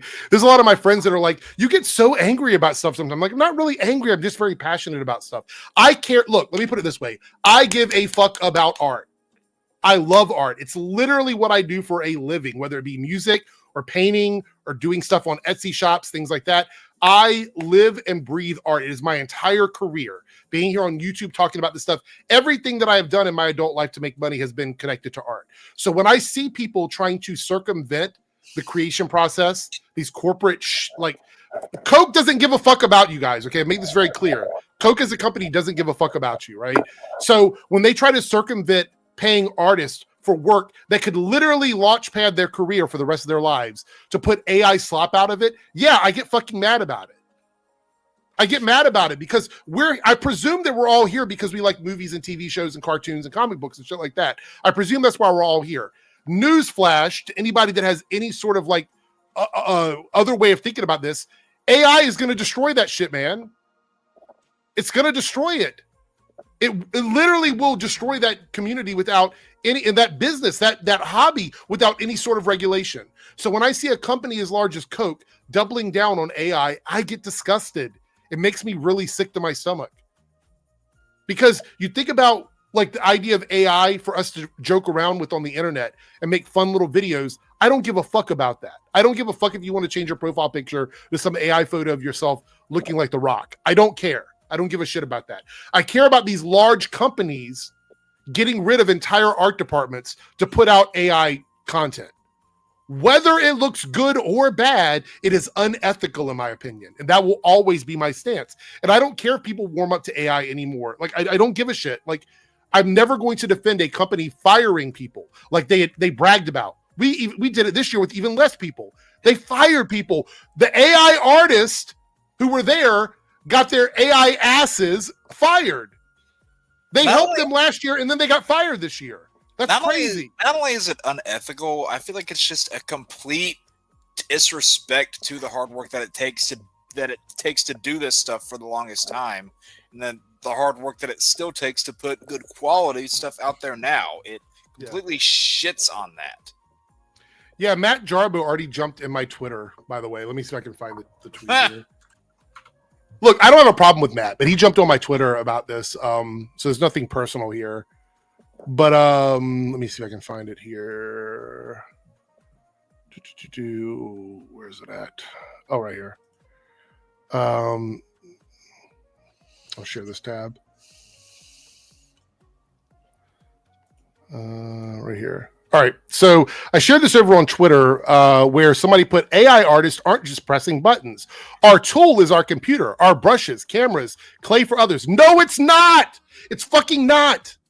You guys aren't like your computer is taking someone else's skill and copying their skill without their permission. Pressing the button just means the machine does it for you. That's not you. That's what it's doing. Like literally, I was like, AI prompting is not art. And I stand by that. Fuck that. So then Matt Jarbo comes in and says, it is, unless you're a gatekeeping fool. Well, I will gatekeep. I will gatekeep real artists when it comes to this fake AI slop bullshit. I will do that. You criticize those opinions you don't like over movies. You say you don't like liars and people who spread misinformation, but here you are ultimately pushing back against someone's intent into what they want to create, even if the tool will interpret that for them. Those are two completely uncomparable things. What? Like it's not even comparable, Matt. I'm sorry. It's just not. Yeah, I'm struggling to find the correlation there. We talked about this during the whole droid stuff, right, Jake? With Jordan. Yeah. AI, all stuff is inevitable. It's bound to happen. So the thing is, for me, the current state where we're at, I don't trust us as a species to properly use that's real. I feel that. Or to have both hands on the steering wheel. You know, people even now with animation, people don't like digital animation as much as hand drawn. And like, I can understand it to the extent, but also it's inevitable. I just hope that when we put into new technology or learn new ways to art and whatnot, that we don't suddenly abandon the tools and the knowledge of the past just because we can save a buck on the market and whatnot. Because then that feels like the strength, the energy, the time you put into this new art is cheap. And you look at the stuff nowadays, when great animation, when great pieces of art take time, it's because it's fucking hard and nobody's shortcutted around it. No. That's my issue with a lot of this stuff. No, and then all those new ways that they discovered and honed to make those products that are so well regarded, all of those processes that took so long. Now with AI, it's like they're wanting to shortcut it and they're not wanting to learn anymore. And as a result, they trust the machine to do it for them rather than something that they themselves have learned instead of something that is made by another person, learned, quote unquote. I hate the fact that I'm even saying that, but it's like people don't really want to even try anymore. And I feel like it's cheapening a lot of these products. That's pretty clear that that's what's happening. And what terrifies me is I pray to God that this does not happen. But if somewhere down the line they do some sort of AI presentation or feature, I really, really hope that does not become a hit. And I've made this point more than once. If you want to have AI as an element in your feature, in your presentation, and have it be, some sort of storytelling device, maybe some sort of technical tool, sure, that's fine. Having your entire thing based and made with nothing but AI, that's where I draw the line. Yeah. By the way, Darren has showed up just in time because we're going to jump into our game right after this. And Darren is still Mario. Yeah. So my response here was, I stand by my opinion. If a writer steals another person's word, it's plagiarism. We don't put up with that because we value the work of other people in art. AI is not being held to that same standard. I will gatekeep AI because it's a theft of art. And I still believe that, right? He goes, plagiarism. But then he goes, a remix isn't a theft. It is, because remixes typically pay to the studios, or the studios pay them to do the remix. If I go out here and I remix a song that I don't own and I upload it to YouTube, guess what's going to happen? It's going to get copyright claimed. Yeah. Because that's what it is. You're talking about a legal version. Like, could you remix something illegally? Yeah, sure. But it's still illegal. It's still illegal. I could not remix a fucking episode of Star Trek and then put it up on YouTube like I own it, and they're just like, oh, cool. He changed some of the scenes, so it's his now. No, that's not how that fucking works. Oh, you mean like the bootleg of Phantom Menace that's out there? That I literally said I disagree. There are tons of examples of artist signatures being on AI generations. The courts will eventually have to decide. And that was my final response, because he didn't reply to me. I'd stand by all of this. I will fully 100% gatekeep fake AI art when it comes to real people making art. Because computers don't have feelings. So fuck their feelings. I don't care. Anybody that's participating in AI art as a prompt generator, you are literally not doing anything except putting words in that someone can copy and paste and then use themselves because it doesn't require skill. Yep. Full stop. Anyway, let me get off my fucking soapbox. Anyway, Cameron came through with a $1 super chat just to support the show. Thank you so much, Cameron. I do appreciate it. So let's see here. All right. So what we're gonna do is we are going to who's staying for the list? Is everybody staying? I guess. Who's just giving the death stare there? Yeah. So the list is going to be top 5 best Disney animated characters in your personal opinion.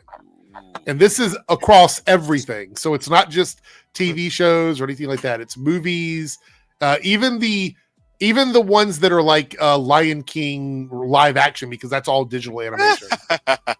So don't spoil Darren's whole list.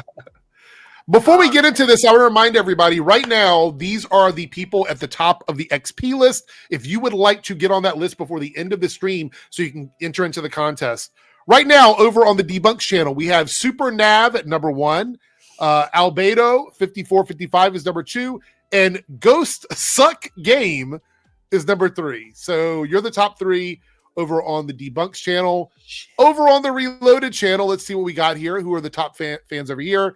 We have at number 1, The Big Bang Theory Sheldor is number 1. Number 2 is Screwface Capone. And number 3 is Staggervore. So there we go. If you would like to participate, just be active in the chat. You can also gain bonus XP from doing things like super stickers and super chats. But just chatting is enough to participate. But if you want to see how much you would get for a super sticker or super chat, look at the top fans list. It'll tell you, and you can make that determination for yourself. You don't have to do it, but there we go. Superior, not super. Okay, sorry, Nav. You're still on the list right now. Superior chats. Yeah, superior chats. No, I said super Nav. It's superior Nav. I screwed up his name. Gotcha. Yeah. All right, so let me get the wheel. Oh no, I got the wheel over here today. Let me get the wheel ready. All right, we're gonna do. There's too many characters to choose from. Oh my god. Darren. Maybe a Jake. top 100. All right. Ronan. All right.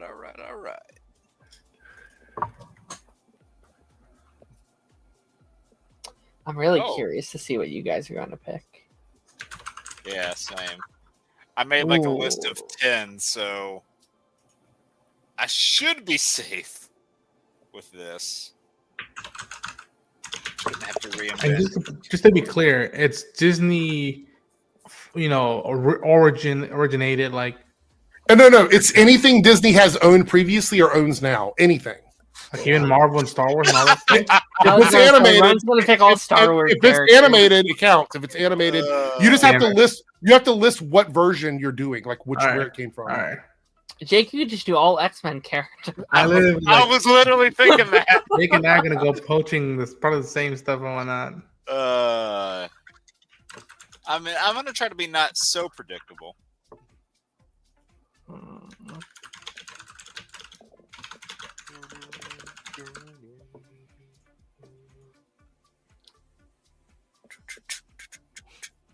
I'm not even tapping the. Oh man, there's so many I could choose.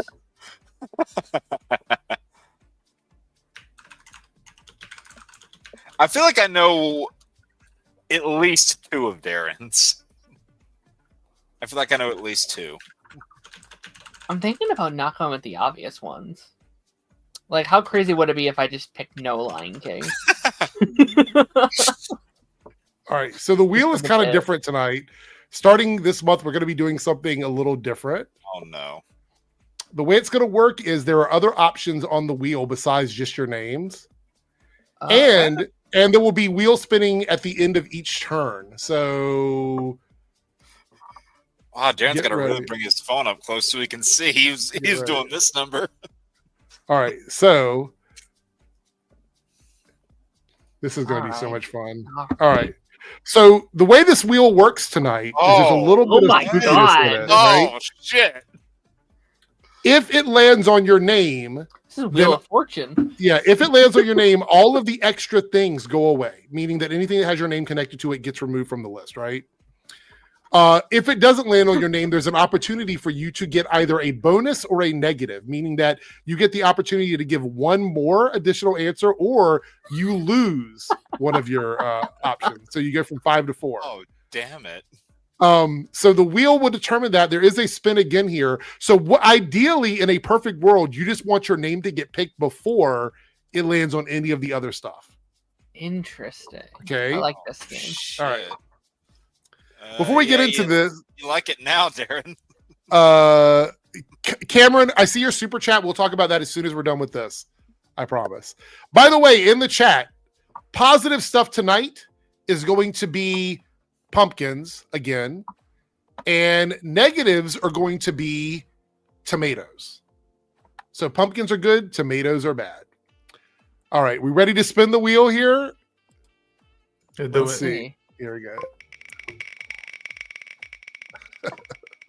Oh my god! Oh, Yeah. so Jake gets an extra character. He gets a 6th choice. I'll Okay. be damned. All right, here we go. Wait, so if it lands on I lose a character, does You it go go to back? 5. Yeah. God damn it! Oh, spin again. All right, here we go. Ronan, you got saved. We still haven't landed on a name yet. All right, here we go. I'm terrified.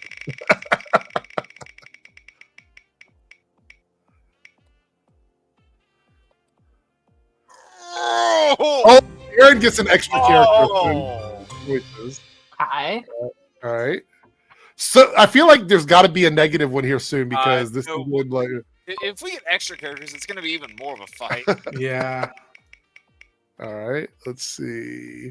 Oh, No, we're just adding as so three of extra y'all, characters. you all get 6 right now. All right, so All we've gotten right. all the good stuff is gone. Like, so you're now not it's on the either wheel at all. I notice. well, no, because I'm just gonna go at the end. But anyways, let's see here. All the good stuff is All gone. right, Now you place just your want to bets. you want to get picked. Place your bets. Place your bets. Oh, Okay, you know what? That's fine. That's fine. All That right. means I didn't lose a character yet. All right, so that means Darren's losing a character comes off of the list. Where's it at here? There, I'll take that one off. All right, Oh. here we go.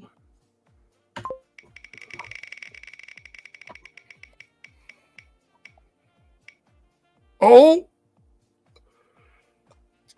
Damn it. Ronan coming in second. All right, let's do some shuffling. All right. That means Ronan loses a character, comes off the list.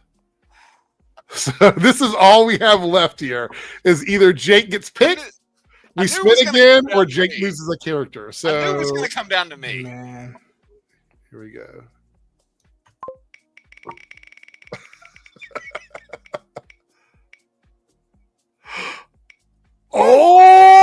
Oh! Okay. Guess we All all right. just get 6, I guess. So you all get 6 today. Yeah. Okay. All right. I do not need to go get a fresh pair of shorts now. We're good. All right. So the wheel will return Whoa, before what? the end of the thing. Here, Sure.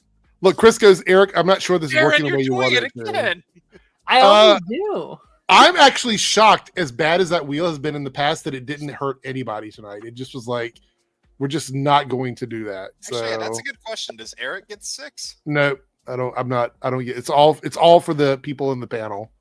Okay, so All right. does it go? Is it Darren, Ronan, and then me? Okay. Yep, that's the way it's gonna work. So Darren, all we need, so what we need to know is who it is you're picking and specifically what animated version you're picking. So like, is it from a movie? Is it the TV show? Is it from something else? Like you have to give like where it's from as well. Yeah. So So you go let's- first. Well, let's just start with the obvious one. I think everyone knows I'm picking from this movie. Let's Yeah. get it done first. Mufasa from The Lion King, one of my favorite fictional characters of all time. You heard of him? The ideal mentor, the ideal father, the ideal catalyst of the perfect movie that's ever been made. Remember. What else can be said? Mufasa. Everything the light touches is our king. Remember, chat, if you would like to participate in this, it does count towards your XP. So if you want to throw out emojis, it is pumpkins for good, tomatoes for bad.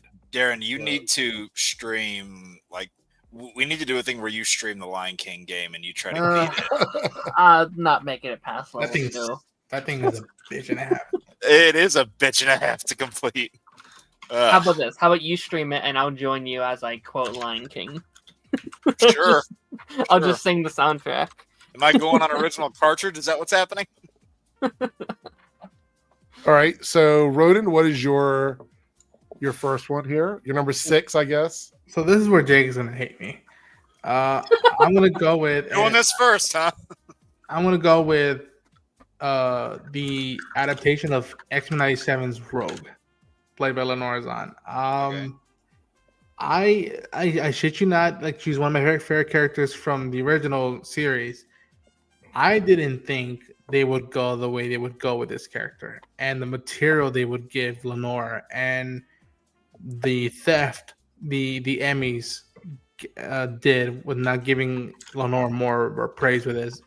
Probably my favorite character arc of X-Men 97 thus far, and great introduction and reintroduction to this character. Yeah. And especially after how dirty Rogue was done in the movies. Not because of Anna Paquin's fault. No, it's not her fault at all. Yeah. You all right, singer? Jake, you are up. I mean, I could just cheat and say 92 Rogue. You could. It's a different series. Yeah. You know what? I'm gonna go with some a different angle for this first one. This is I don't know if this is my favorite Disney Renaissance movie. It was probably the one that got played the most in my household. This movie got played so much that I wore the tape out of its reel, and we eventually had to fix it. I love how these two are just doing this with a thinky face. But I'm going with one of the title characters in this movie, the Beast from Beauty and the Beast. Okay. Interesting. One of my personal favorite characters from that era. You know, had a horrible past where he was just this selfish, entitled ass, and literally sees the worst version of himself, becomes the worst version of himself because of it, and there are parts of that past that I can relate to, like not growing up amongst the best of environments. I was not always what's the word? How do I want to phrase this? There was a time in my life where I was extremely self-interested, and didn't really give much thought to others. So some self-reflection there kind of happened. Now, and there were points where, growing up, we didn't exactly get out into the world as much until I got a little bit older. Kind of like how that character was locked away in the world for a bit. And just that arc that he has over the course of the film, where he, embraces, who he is through this other person.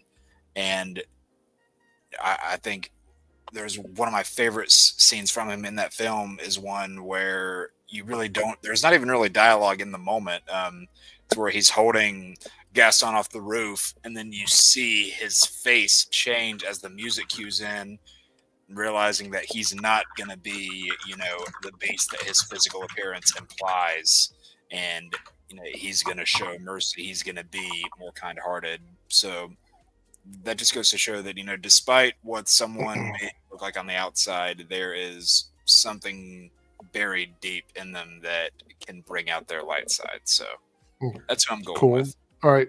So now, as we progress through the game tonight, there's an option for you to ask to use the wheel.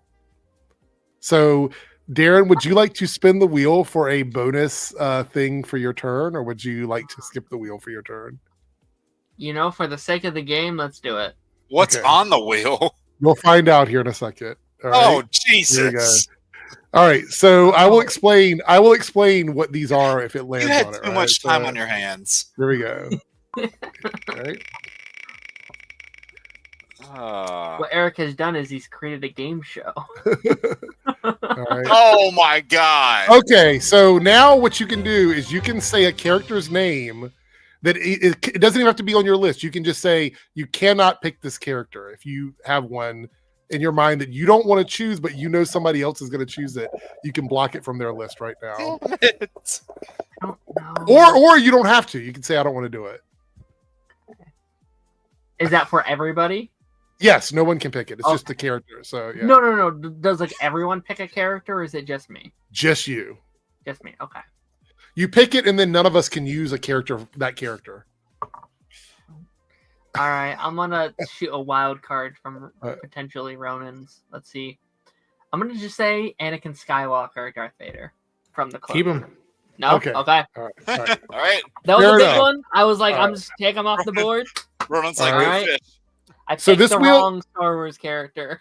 This particular set of things will stay up on the screen in case anybody ever wants to use it. You will get an option on your turn. But Darren, it is your turn now for your number 5 pick. So My next pick. This is one of my. Well, I guess I actually have a couple of those kind of characters on. Actually, they're all kind of on the list, I guess. But this is a sidekick of sorts, a villain sidekick that I've talked about on these picks before. It's one of the funniest characters in all of film history, in my opinion.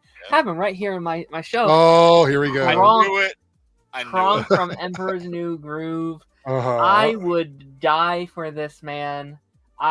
This guy is my spirit animal. I love him so much. He has some of the funniest quotes I've ever seen in a movie. Right. I quote probably my most quotable character I've ever had the pleasure of meeting. That's not the right word I'm looking for. But I was gonna say, how are you going to finish that sentence? I was like, I don't know where I'm going with this. They even said it in chat. Pull the lever, Kronk. Wrong lever. I quote it all the time. Spinach puffs, and I love him so much. Kronk is amazing. Okay. All right. With that being said, it brings us to Ronan. Ronan, would you like to partake in the wheel, or would you like to skip the wheel? I'll skip it for now. Right. Okay. All right. So go ahead. What is your 5th Lame. choice then? I'll stay away from the big franchises for now, and I'll bring back to a classic one that I think still resonates. And I'm gonna go with Disney's Tarzan adaptation Mhm. from the '90s animated movie. Okay. That movie hit lightning and a bolt in my head as a kid, and resonated a hell of a lot with me. That's my favorite interpretation of Tarzan, and I still feel a kinship with Tarzan himself, even after all these years. Yeah. Okay. God, Phil Collins is a genius in that movie. Oh, Good yeah. lord. All right. With that being said, Jake, would you like to spin the wheel, or are you going to skip the wheel? I'll pass for this one. Okay. So mine that I'm gonna go with here. To those who know me pretty well, you might not be shocked that I'm picking this character. I will say this is my only Pixar character here. I only picked one, and this is not from my favorite movie, but I would say it is my favorite Pixar character. Played by the late and great Paul Newman. I am going with Okay. Doc Hudson.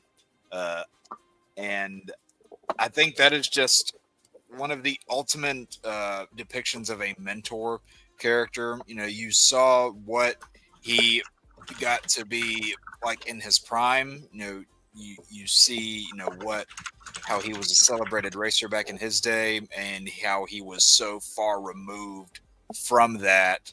And then when, a new blood racer, McQueen, comes into his town, that part of the world kind of followed him there. And he at first kind of rejects it because, he thinks that all of, the rookies of that day are are kind of the same. They all just care about themselves. They don't really have like all they care about is that trophy, yada yada. And he, over the course of it, he helps McQueen, become a better person, a more caring person, someone who's not only out for himself. Even after he sadly passed away in 2008, you saw there were bits of archive footage that were used to kind of further McQueen's character in the third movie, where he kind of goes into the role that Doc was for him. And as a little bit of a behind the scenes thing, the character Doc Hudson was actually based off of a real life NASCAR racer that is native to my state. So there's a little bit of backstory there. I watched NASCAR quite a bit as a kid. Okay. So there's a little bit of that history there. But no, I've always loved Doc Hudson. And one of my favorite scenes in any Pixar movie is whenever Doc finally goes for that drive and you see McQueen just admiring him, Doc getting back into the groove, into the spirit of things. And you see that was the first time in the movie Doc was legitimately enjoying himself. So So one of the interesting things is every time you guys skip an option on this wheel, I get to spin on my wheel. So there was 2 skips, which means we get 2 spins on my wheel, which is not the same as this wheel. Oh Lord, how many wheels do you have? Jesus Christ! So this one is my wheel, and we get 2 spins on it. Now I could potentially lose a bunch of goes on this because, like, I lose picks on this wheel. But there's some interesting things like 2010 movies are blocked. 90s movies are blocked. So the really bad stuff is on my wheel. So you don't want me to spin my wheel. You want to spin the wheel that you guys have. So here we go. Let's see what the first thing is on this one. Oh no!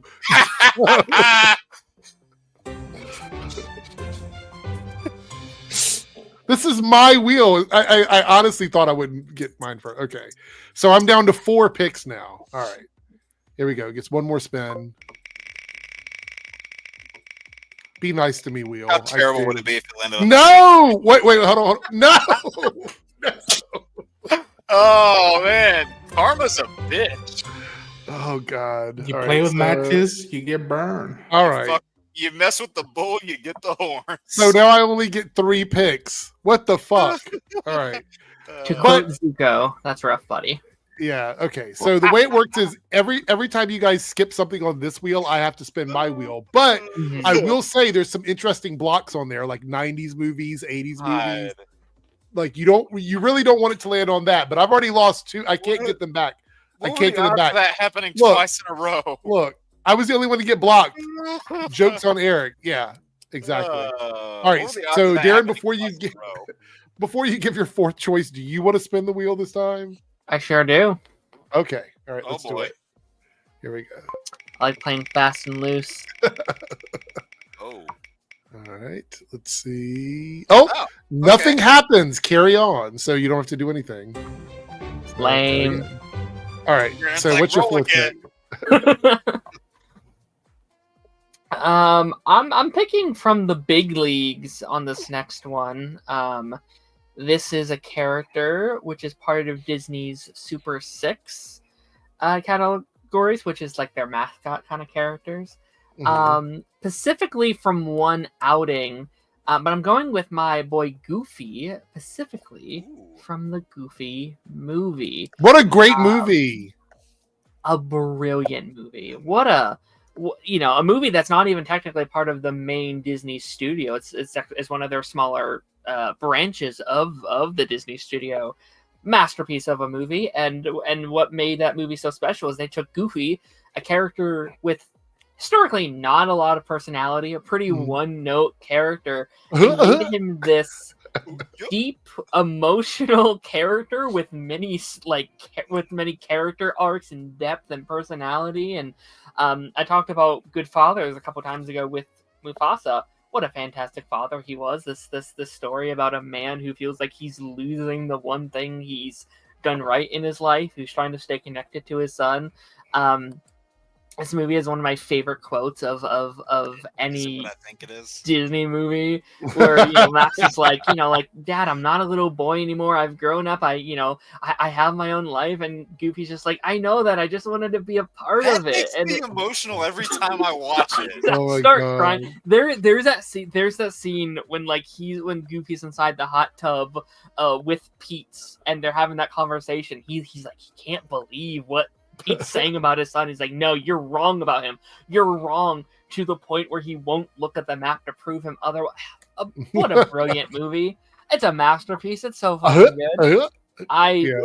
Goofy's amazing. I love him in all the stuff, but especially that. Even Kingdom Hearts? You like him in Kingdom Hearts too? I haven't played Kingdom Hearts, actually. Wait, you have not played Kingdom Hearts? I own this. He keeps giving me shit for it. I own the box set. I'm terrible at games though, and I get stuck every time I try. Oh Okay, well. Darren, All right. You are obligated to join whenever I stream Kingdom Hearts, just so you can get your homework done. I know. You got a lot of pumpkins on your Goofy pick. Look over there in the chat. Like there's a lot of pumpkins. Okay. What's up, Lone Wolf? Good to see you in the chat. So Ronan, are you going to put the power on me, or are you going to spin the wheel this time? I'll spin the wheel. Okay. Yeah. All right. Let's see what you get here.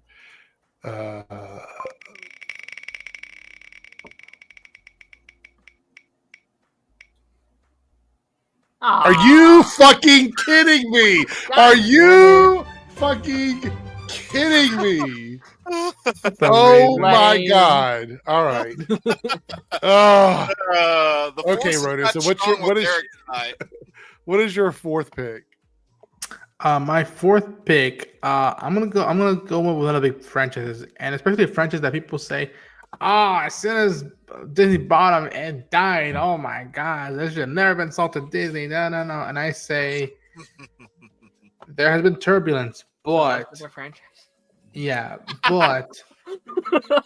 because Disney did buy this franchise, they have introduced some of the newest, freshest characters that I do believe can carry this franchise onwards and complements the past while still doing the future. And I'm going to go with probably the most brand new big hit characters, which is the Mandalorian himself, Din Djarin.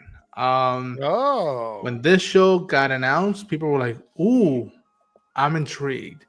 And then when that first trailer dropped, people are going, whoa, are they really doing this? And by the time the first season wrapped up and was out on Disney Plus, people were saying this is the best thing that Star Wars has done in a long time.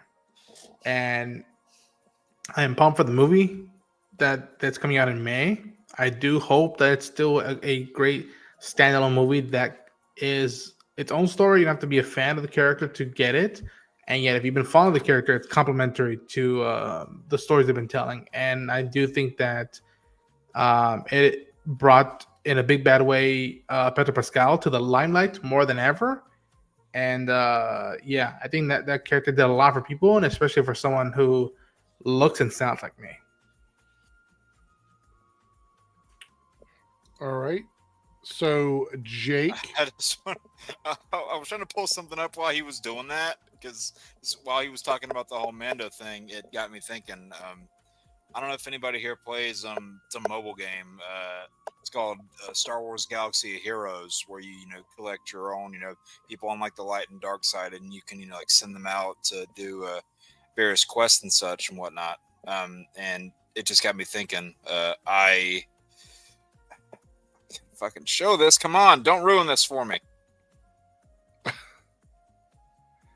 There we go. All right, I'll put you up on the screen. Hold on. Lower my brightness, damn it. Pull up. Come on. Load. Don't make me look like a fool. There we go. Oh, is that the mobile game? Yeah. There's Mando himself on there. I summoned him recently. Nice. There you go, Ronan. I still argue that the character deserves his own game. The way Uncharted has done it, I expect something like that with Mando, open world, and still a single player mode would be a banger in my opinion.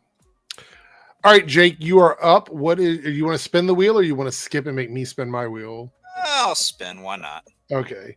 I swear to God, if it lands on One fucking... of us. One of us.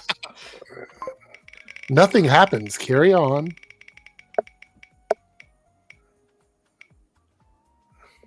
Which one is this? So, oh, you have to give one of your picks to someone else, meaning you lose a pick. Do I have to? Yes. So wait, does that mean one of us also loses one of our No, picks? no. I'm just kidding. You don't have to do it. This is a totally optional thing. You can give one of your picks. Like if you want to give up and give somebody an extra bonus pick, you can, or you can say "fuck them hoes" and keep it for yourself. I mean, we all have the same equal amount of picks anyway. Yep. You'll be going into 3 now. Yeah. I'll just keep it even for now. Okay. So he had the option to do something really good, and he said, "Nope, fuck them hoes." All right. All right. Oh, Chris says, I hate to do this, but Mando isn't animated. So you got tomatoes for that. He's animated somewhere, isn't he? I'm sorry, I wasn't reading the chat. Well, he's animated in a video game, that's for sure. Yeah, I just showed it. All right, yeah, see? So we're talking about that mobile game. That's technically a video game. Loophole. So, all right, so that means I don't get to spin my wheel. I think the Mandalorian even got added into Battlefront. So did it? I think so. Okay. Well, I thought he put in a short, but I could be wrong. All right. So with that being said, we are coming to number 3, and it is time for Darren, who is Mario, to go. Do you want to spin the wheel or do you want to skip the wheel? Jake? I didn't give my pick yet. Yeah, it's time for Darren to go. And no, I'm sorry. I thought you gave it to somebody. I forgot that you kept it. Go ahead. Yeah. He was like, fuck the hose. He kept it. Yes, I kept it, exactly. So I want to start this off by saying, don't full screen me. Forgive me, Darren. Oh, no. I feel like this might be one of yours. Oh. I'm going with, again, a movie that I really like. It's not my favorite movie, but this actor brought so much to this character. I feel like it wouldn't really be the same without it. And when this movie got brought to live action, it wasn't the same without the original actor. And I'm going with Robin Williams as the genie. And I had a sneaking suspicion that might have been one of Darren's. Was I correct in that guess or no? Well, there goes that one. Oh, sorry. Okay, yeah, I did check. Apparently, Mando was in the Lego Star Wars Holiday Special in 2020. There we go. There you go. All right, so Ronan's safe then. Yeah, so take those tomatoes back. But yeah, no, I had to go with the genie. Robin just brought so much to that character, really made it what it has been known as for the longest time. Just all of the memorable lines, especially when they're stuck in the cave. One of the best sequences, he goes, "Did you rub my lamp? Did you wake me up? Did you bring me here?" I love that whole sequence. And just everything that he, does, like with his abilities throughout the movie, the different people that he changes into, leads that whole parade. But then you also see kind of the power side to him, along with, the warm, fun, bubbly side.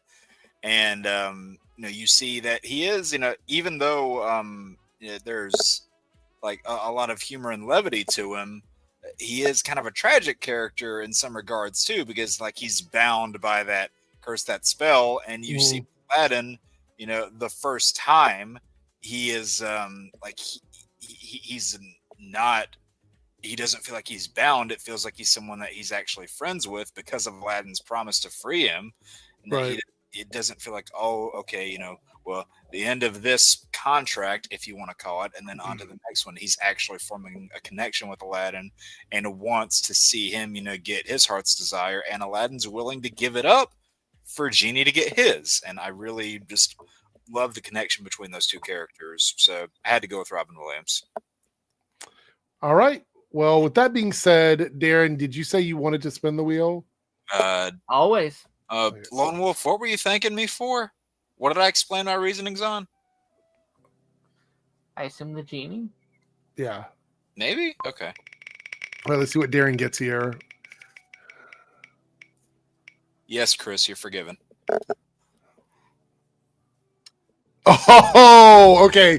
So any pick that anyone has made tonight, you can claim it as your own and make them pick something else. That would give you 7, and they would have to replace whatever they picked with something else, or you don't have to do it at all. I don't like that look in his eye. I mean, I'll just take the genie. Oh, I knew that was going to happen. I knew that was going to happen. I love the genie. I knew that was going to happen. All right. I knew that was going to happen. So now you can take that and just have it as one of your picks completely, or you can add it on to the picks you already have and give another one as well. And then I mean, Jake has to give another one. I'll just take it, man. Okay, so yeah, that goes back to Jake. We're rewinding back to number 3. Jake, you have to pick another one for your number 3 now. And Darren's number 2 is Genie. So, all right. So I'm gonna. I mean, that's actually how genies work. Like people will take it and take it as their own, so it works. That's the plot of the movie. No, I saw that coming. So I'm gonna dip my feet into this world now. Surprised I haven't done this yet. I am going into the X-Men '97 realm. Ooh. A lot of characters I could pick from this. I'm not mad at Ronan for picking Rogue. I get why he did it. I totally would have too. But you know what? That's a parlay. That's fair. I am going to go with somebody who got a not necessarily a revamp from prior adaptations, because they were always adapted very well. But I think, especially with the way that the world is in its current state, it really put this character in a new light, and that is Eric Magnus Lensher. Oh, yep. I feel like Ronan might have had Magneto on his list. We're even. He's in the characters was in a list that I have of 3 or 4 characters, but I'm like, you know what? I'm okay with that. That. Hey, this is an even ground now. Okay. Don't make me let them down. All right, so since Darren took your thing and replaced it for his number 2, that means we're going to jump down to Ronan now, because that'll go ahead and give Darren his last choice here in a second. Ronan, this is the last chance that both you and Jake will get to spin the wheel. So you can choose to spin, or you can allow me to spin. What do you want to do? I'll allow you to spin. Okay. All right. So go ahead and give your number 2 then. My number 2, I'm going to go with back to an original Disney character, and I'm going to go with Mr. Incredible from The Incredibles. Yeah. Oh, so good. Yeah, I adore The Incredibles, and to me, the character is so good between how it's introduced, the workout section went up. But to me, I think someone brought it up a while back, but to me, my favorite moment in that movie, besides the opening, is when him and Helen have that argument on the way to stop the droid, and she's like why you gotta, and she's like, I can't lose you again. And I'm like, as someone who wants to big industry, I need to achieve that moment. I want that moment for me. If I ever get a chance to put on a suit, like I want that moment. And I adore the character, and just a great character that has an arc and is timeless, in my opinion. Okay. All right. Before we get to Jake, we're going to go over here to my wheel, since you didn't spin, and I will spin my turn here. Oh boy. I'm nervous because it fucked me over. You have to be fucking kidding me! You were saying, Eric? You're down to 2. What is the possibility of this happening? Man. Oh my god! I get to play today, I guess. 2 fucking choices here. Well played, Ronan. Well played. All right. So, oh my god! I was over here like figuring out who I wanted in my 3, and now I'm like fucking down to 2. Oh my god. Okay. So, Jake, now you have a choice. You can spin this wheel, or you can make me spin my wheel before the final round. I'll spin. Okay. Here we go.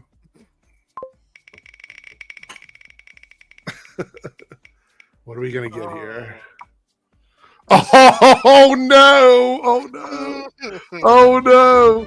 Okay, you can choose to steal someone else's pick as your own, making that your next number, and making them re-choose one of their other numbers. Jake, you have the opportunity to do the funniest thing. Is an option dead if it's been stolen back? No, you can do it as much as you want. This isn't dirty. This isn't Dirty Santa. So Yeah, go ahead and give me that lamp back. oh no! All right, so Jake is now reinserting the genie back into his list and making Darren choose another number 2 now. So Feels like the World Pause. Series. The back and forth. Reinserting. Pause. reinserting the lamp into his. Never mind. Go ahead. Pause. All right. So all right. Love it. Great.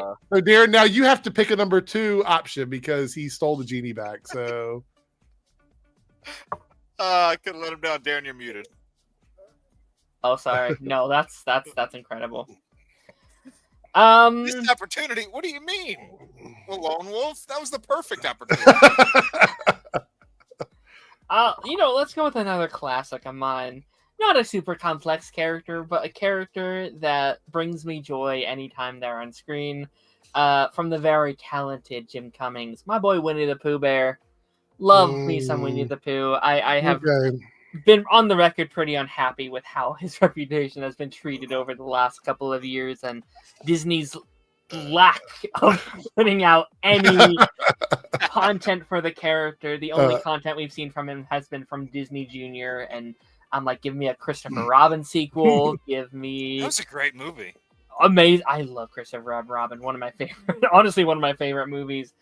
He's just a character that represents goodness and joy and the what it means to be a child and to have that imagination. He just brings me a lot of joy. So Winnie the Pooh, Disney, for the love of God, make a new Winnie the Pooh movie. I beg you. Well, we have. What do we have? Pooh Honey or whatever that blood honey. Pooh, type Blood, thing, and whatever. Honey. They're making a third one at this point. I'm like, third come one? on. Yeah. Pretty positive. All right. Yeah. Oh my God. Unfortunately, before we go into our final round, I have to spin my wheel one more time. And then we'll go into the final round where everybody. You don't gets have to, pick Eric. number Don't one. do So this, please. Let's see. Oh, come on. Let's see what happens. The All right, here we go. This is just Eric's way of not having to play. He just No, didn't I- want to play. Wait. It's not me. All right, so for all your number 1 picks, anything made in the 80s has been blocked. That includes me and you guys. No 80s movies. So that doesn't count TV shows or characters that have been in things beyond the 80s, specifically movie characters from those iterations. So you can't pick a movie in the 80s with that character in it, but you can pick that character somewhere else if you I want. don't think I was going there anyway. Okay. All right. That So blocked off like. That's it for the wheel Children, tonight. I wanted to add another level of fun, so that's why we added the wheels in. the Hound, uh, Oliver and Yeah, Company. I mean, it was Yeah. fun for us. Yeah, it was not Little fun for me. I So, dropped the Little Mermaid. well, Well, I mean, Darren, you have the Little Mermaid too. Thank goodness I got mine in just in time. Wait. What's the year on that? 1988, The New Adventures of Winnie the Pooh. Yep. Is that the movie that's got like the Okay, hold on. Okay, refresh my memory. Is that the movie that starts with him like checking himself out in the mirror? It might. There's 2 theatrical Winnie the Pooh movies, and I forget which one's which.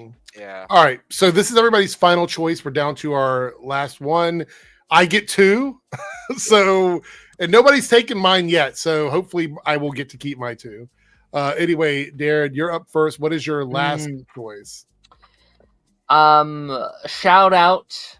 I'm gonna give a little shout out before I get my final answer. I almost said Syndrome from Incredibles, but I've talked about him so many times on the show. I figure I wanted to give someone I haven't really shouted out. Yeah.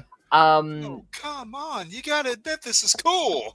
Last year when we got Inside Out 2, Joy really jumped on my favorite characters list. I was really blown away with the story that they told within Inside Out. I love the first movie.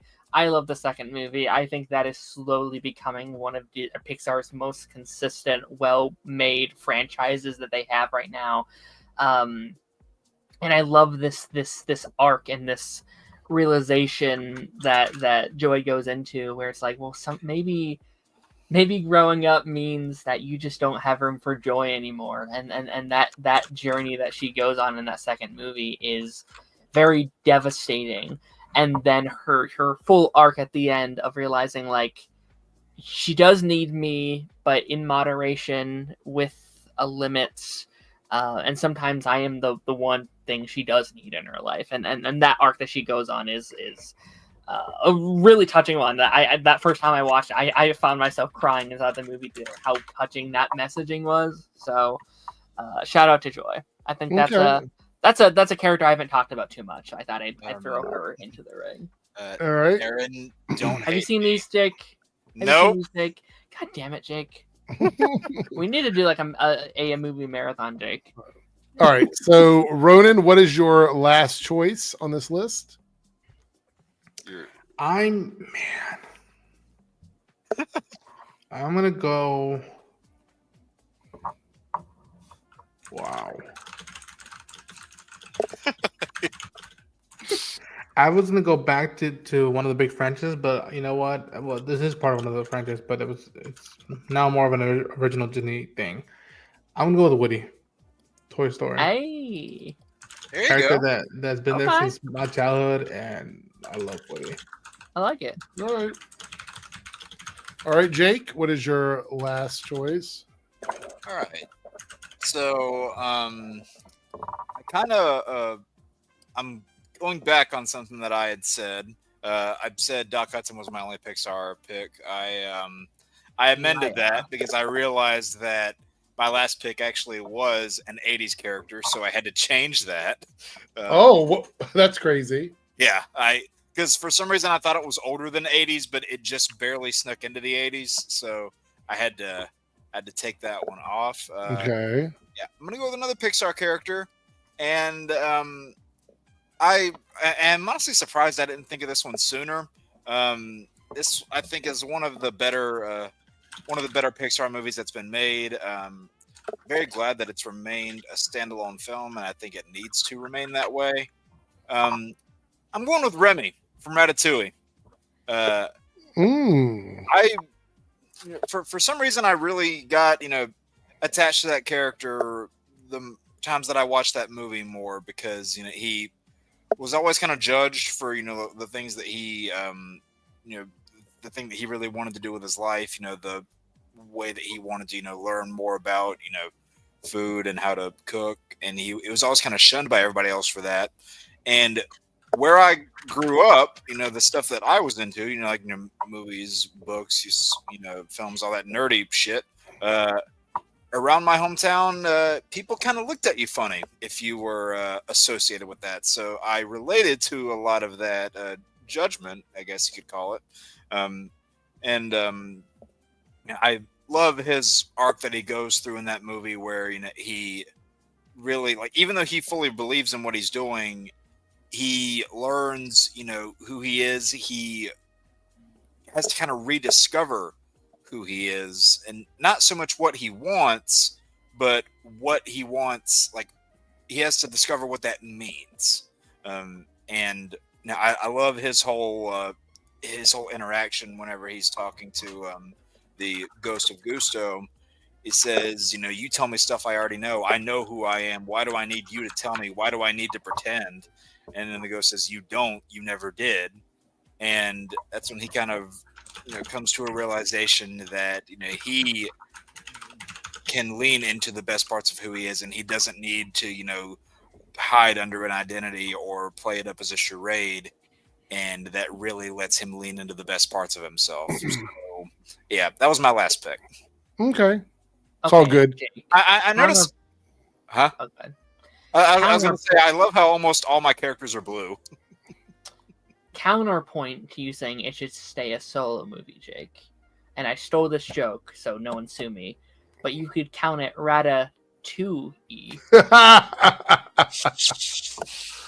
It's right there, Disney. Come on. Okay, so unfortunately, I only get 2 picks, so I had to look at my list and figure out who I was going to pick as my top 2, which is Why don't you spin again, Eric? no, because there's no good things for me on that wheel. It's all bad stuff. So I'm going to go with one thing that is Disney and one thing that was acquired by Disney. And I'm going to say Bart Simpson from The Simpsons. One of my favorite animated characters. Fair enough.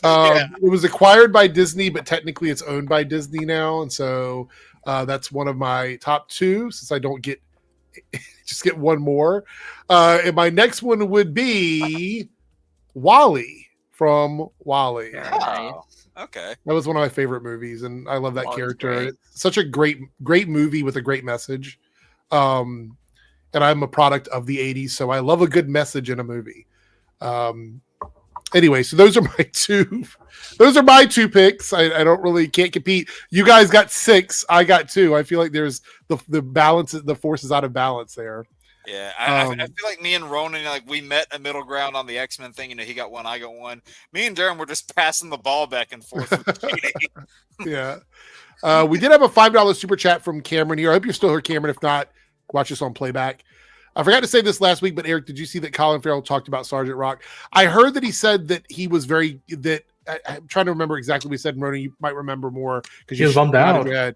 Yeah, he really wants it to happen, and it's just there's not been much movement in the project, and so it's one of those things where I would not be surprised if it just quietly goes away. Unfortunately, I don't know. Do you just anybody disagree? Do you think it's going to happen? I think it's probably the time for that is kind of out of time now. I think if the script is as good as Colin advertised it to be, and if they are working on it, they're playing it under the table and making sure that it's cast and all that stuff, and then because they saw how much that shit leaked or whatever may have you, that they're like, okay, fuck that. People know we have a hot script with us.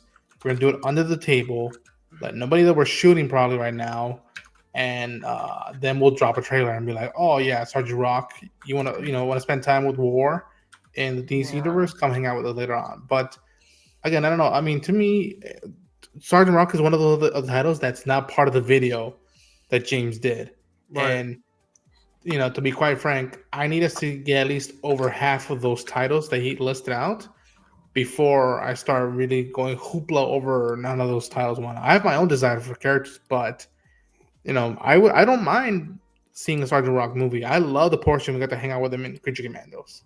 Yeah, right. Fair enough. I mean, I think here's the thing with Sergeant Rock that I think they benefit more than a Wonder Woman or Batman. They can take as long as they want. If it takes them 20 years to make a Sergeant Rock movie, no one's going to be like, hey, where's my fucking Sergeant Rock movie? Right now, no one gives a shit, and that's a benefit on them, right? They have to make us care, which is that uphill battle, but that also helps them be like, they can make the best script they can. They can take 15 years to get that script perfectly, have it come out, and it will still be a success because it's going to be I would hope, a low budget movie. So that can come out. It could have minimal marketing and whatever, but just put that DC logo on, and all the DC fans will go see that movie, and it will get its low budget back. It's same with Clayface. Clayface made it was not going to be the biggest movie ever, and that's okay because it's going to have that low budget. It's that horror movie. It's going to do fine. So I think it will come out, but I hope it's not before a Brave and the Bold or a Wonder Woman or some of these big movies we've been kind of waiting for a couple of years. What do you mean, Darren? I've been waiting for a Clayface movie for 20 years, man. Come on. I actually am really excited for Clayface. Well, if there was a Wildcat movie, you'd be ready for it for sure. Fuck yeah. Sergeant Rock over Wildcat. Come on, guys. All right, so quickly before we see what everybody picked, these are our top 3 chatters for tonight in both chat rooms. So over at the AirrickDebunks chat room, in first place we have Superior Nav. That means you're going to get two times in the actual poll at the end of the month, unless you are number one again at some point, and any other place in the top three, you will end up getting more options in the wheel, because we're going to spin the wheel to see who wins this. Albedo 54-55 came in second, and Ghost Suck Game came in third, so that you will both get one each in the wheel. Over in the Reloaded channel, in first place, we have The Big Bang Theory Sheldor is at number one, so you'll get 2 times in the wheel. Cameron Walker and Screwface Capone are both on the wheel as well. So I'm going to put that in the list here, and you guys will spend at the end of the month. Again, you will know exactly what you're going to be getting as far as t-shirts and stuff by the middle of the month. So thanks everybody for playing. Remember, the more you chat, the more your XP goes up. And yeah, so thank you so much. Lone Wolf with the $2 super chat says Godzilla 0 next year. Clayface finished filming. Yeah, I saw they announced the filming ending for Clayface, or that it was done. And it's Godzilla -0, isn't it? Is that the title of it? -0, I think. Yeah. Is that correct? Yeah, it was announced today. I think it was a prequel, if I saw correctly. Which is cool. I love that first movie. I think that first movie is like a masterpiece. I was so surprised. I've never seen a subtitle film in theaters before, because I struggle with those, but I was like, there was so much praise for it. I was like, I have to see what the hell they did that got people so wound up about this movie. Yeah, and it's fantastic good. movie. Looking forward to that for sure. I saw it in color and in black and white, if I'm not mistaken. Yeah, I think I understood like half of it, because again, I'm very bad with subtitles if I can't pause, but I was still like, this is incredible, and I understood half. God, one of my friends, he was so pissed off about subtitles in movies. Like, he gets so mad whenever people have them on if it's just like Netflix at the house, because, and I quote, he goes, "If I want to read, I'll pick up a damn book."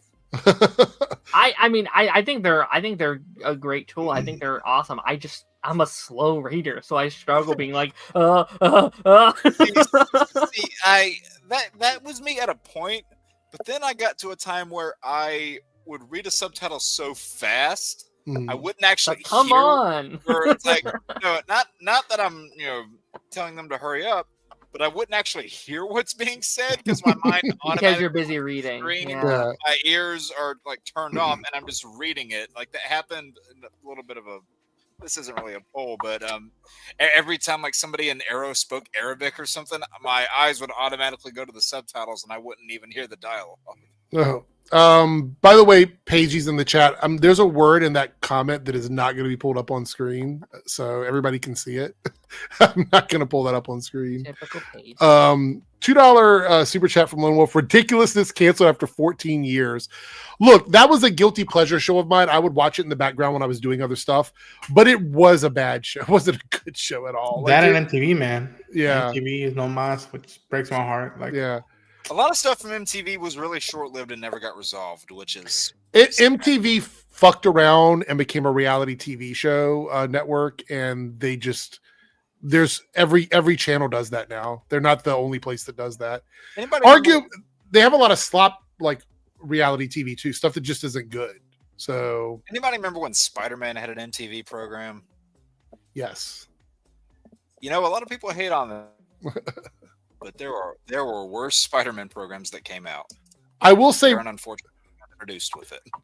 Catfish and Ridiculousness both going away is a big hurt for MTV in general, because basically that was one of those shows that just that they could run, you know what I mean, like all the time. So yeah. Well, Screwface, the only issue is they don't have that business model anymore. It's been gone for like 20 years, so they don't really know how to do it.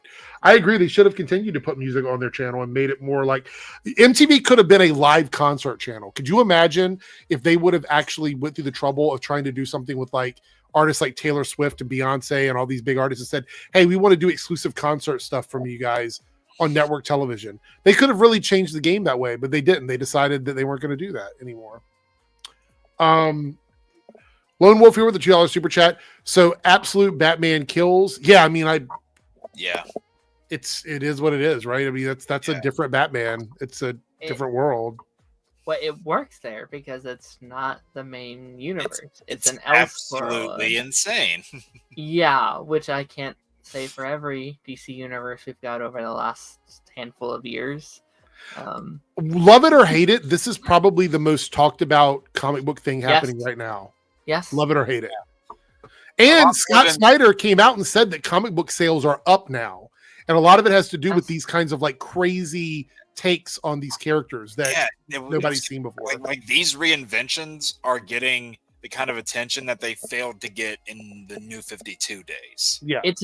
I mean, I can just speak because I don't read many DC comics. I just don't, unfortunately. But like, it's going outside of just like the DC fandom. Like over in my like Ben 10 world. Ben 10, yeah. They're not only is there like an unofficial like what's it called again? Absolute, yeah. Like not only is there like an unofficial one, the new official comic that's coming out, I said it's being inspired by like this in the Ultimate Universe. It's like, oh my god, this is making insane waves.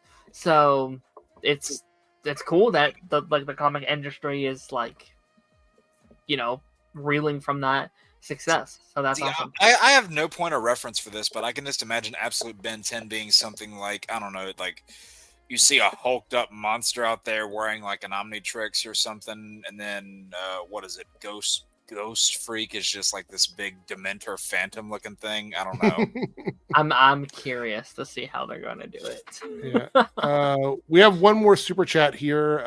Think one more. Yeah, from Staggervore. I know fuck all about that franchise. I know that's fair.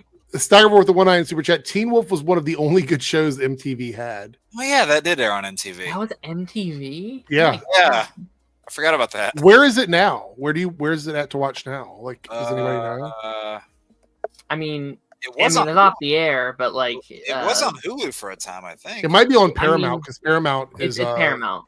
Yeah. Paramount did the movie, and they also did the like unofficial spin-off that got canceled after one season. Really? I just looked. It's on Hulu. I just pulled it up. It's on Hulu. Really? Okay. I think the main rights are at Paramount though, to like make new like there's been rumors about maybe doing another movie, and that would be Paramount. Yeah, I mean they even whenever Tyler was on Wolfpack, that was the name of the show, right? Yes. Whenever Tyler was on Rosenbaum's podcast, he said, "Would you be down for doing another one?" He flat out said, "Yeah." So yeah, everyone wants to. It's just the CEOs being like, "I don't know." Yeah. All right. It's like the fucking Sonic meme. Approved. I don't know. With that being said, we're out of here. I want to thank everybody for hanging out. Let's see what choice we got here on the poll. Did we already do that? No, we still have to do that. The winning choice for Thursday is going to be, drum roll, not so much of a drum roll. 33% voted for best DC castings in any media. So just like we did with the Marvel one. Yep. Top 5 DC castings in any media. I have pretty good options. Voice acting, TV shows, movies, and any of that stuff counts. So that's what we got. So that'll be there. It's gonna be a fight to get some of those. That's all I'll say. And the wheel will be back with different choices in it. So God. Well, Eric, if it goes anything like it did tonight, then yay for us. Yeah. Let's see. Lone Wolf $2 super chat. What are your favorite? What are I guess your favorite movies this year so far? Thank you for the $2 super chat, Lone Wolf. Ooh. For this year, Sinners for sure. For me, probably Sinners, Thunderbolts, Superman. What else came out this year that I've really enjoyed? Frankenstein is my favorite. I haven't seen it yet, unfortunately, but I'm looking forward to that one. I would say at the top of my list is Weapons is probably in my top 5 too. I still need to watch Weapons. So I'm gonna be seeing Predator Badlands this weekend. Ooh, I'm so excited for that. I won't be surprised if that makes that list as well. Yeah, I wanted to hear. Wait, It's what? already here. What do you mean it's already here? Like it's already. Oh, It's about to come out. Oh, yeah, we're November. Shit. for Monday. Yeah. Oh. Yeah, Wow, that time flew. Holy shit. We got from Kill of Killers to Badlands really fast. Mm-hmm. my top 4 right now is, or my top 5 right now is Sinners, Killer of Killers, which is still my only Predator movie I've ever seen, Thunderbolts, Companion, which is really, really good. And to my surprise, The Bad Guys 2, which I was not expecting to like, but it really surprised me. Oh, I wanted to talk about this. Go ahead, Jake. Sorry. I was gonna say I'm seeing Frankenstein in a little under a week. I got one of the last ones there. I haven't seen it yet. I'm seeing it Friday. But I wanted to. Now I'll say probably my two are. It'll probably go back and forth between Thunderbolts and Sinners. Yeah. I wanted to say I wanted to bring this up earlier, but we'll talk about it here briefly before we go. And Ronan, you probably are aware of this too. This was a really bad weekend for Halloween movies this year. Like the actual box office was down.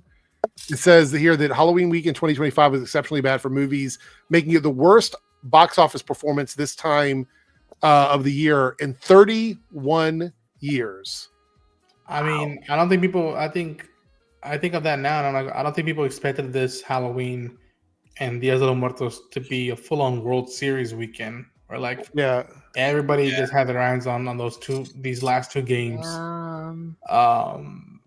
And again, people. I mean, y'all should have seen people were having parties, and then simultaneously they were watching the game. I had someone who was celebrating their party, and then in the middle of it or right after it, they were watching the last innings of the game, and that tells you where the focus was at. I mean, it affected our business at the club too. We were busy on Halloween night, but Friday and Saturday and Sunday we weren't very busy at all. Yeah. So yeah, I think less. I don't know. Like maybe this is still this like ramification from COVID. I don't know, but like we pass out the candy every year, and there was just not a lot of kids. We had coming zero. out.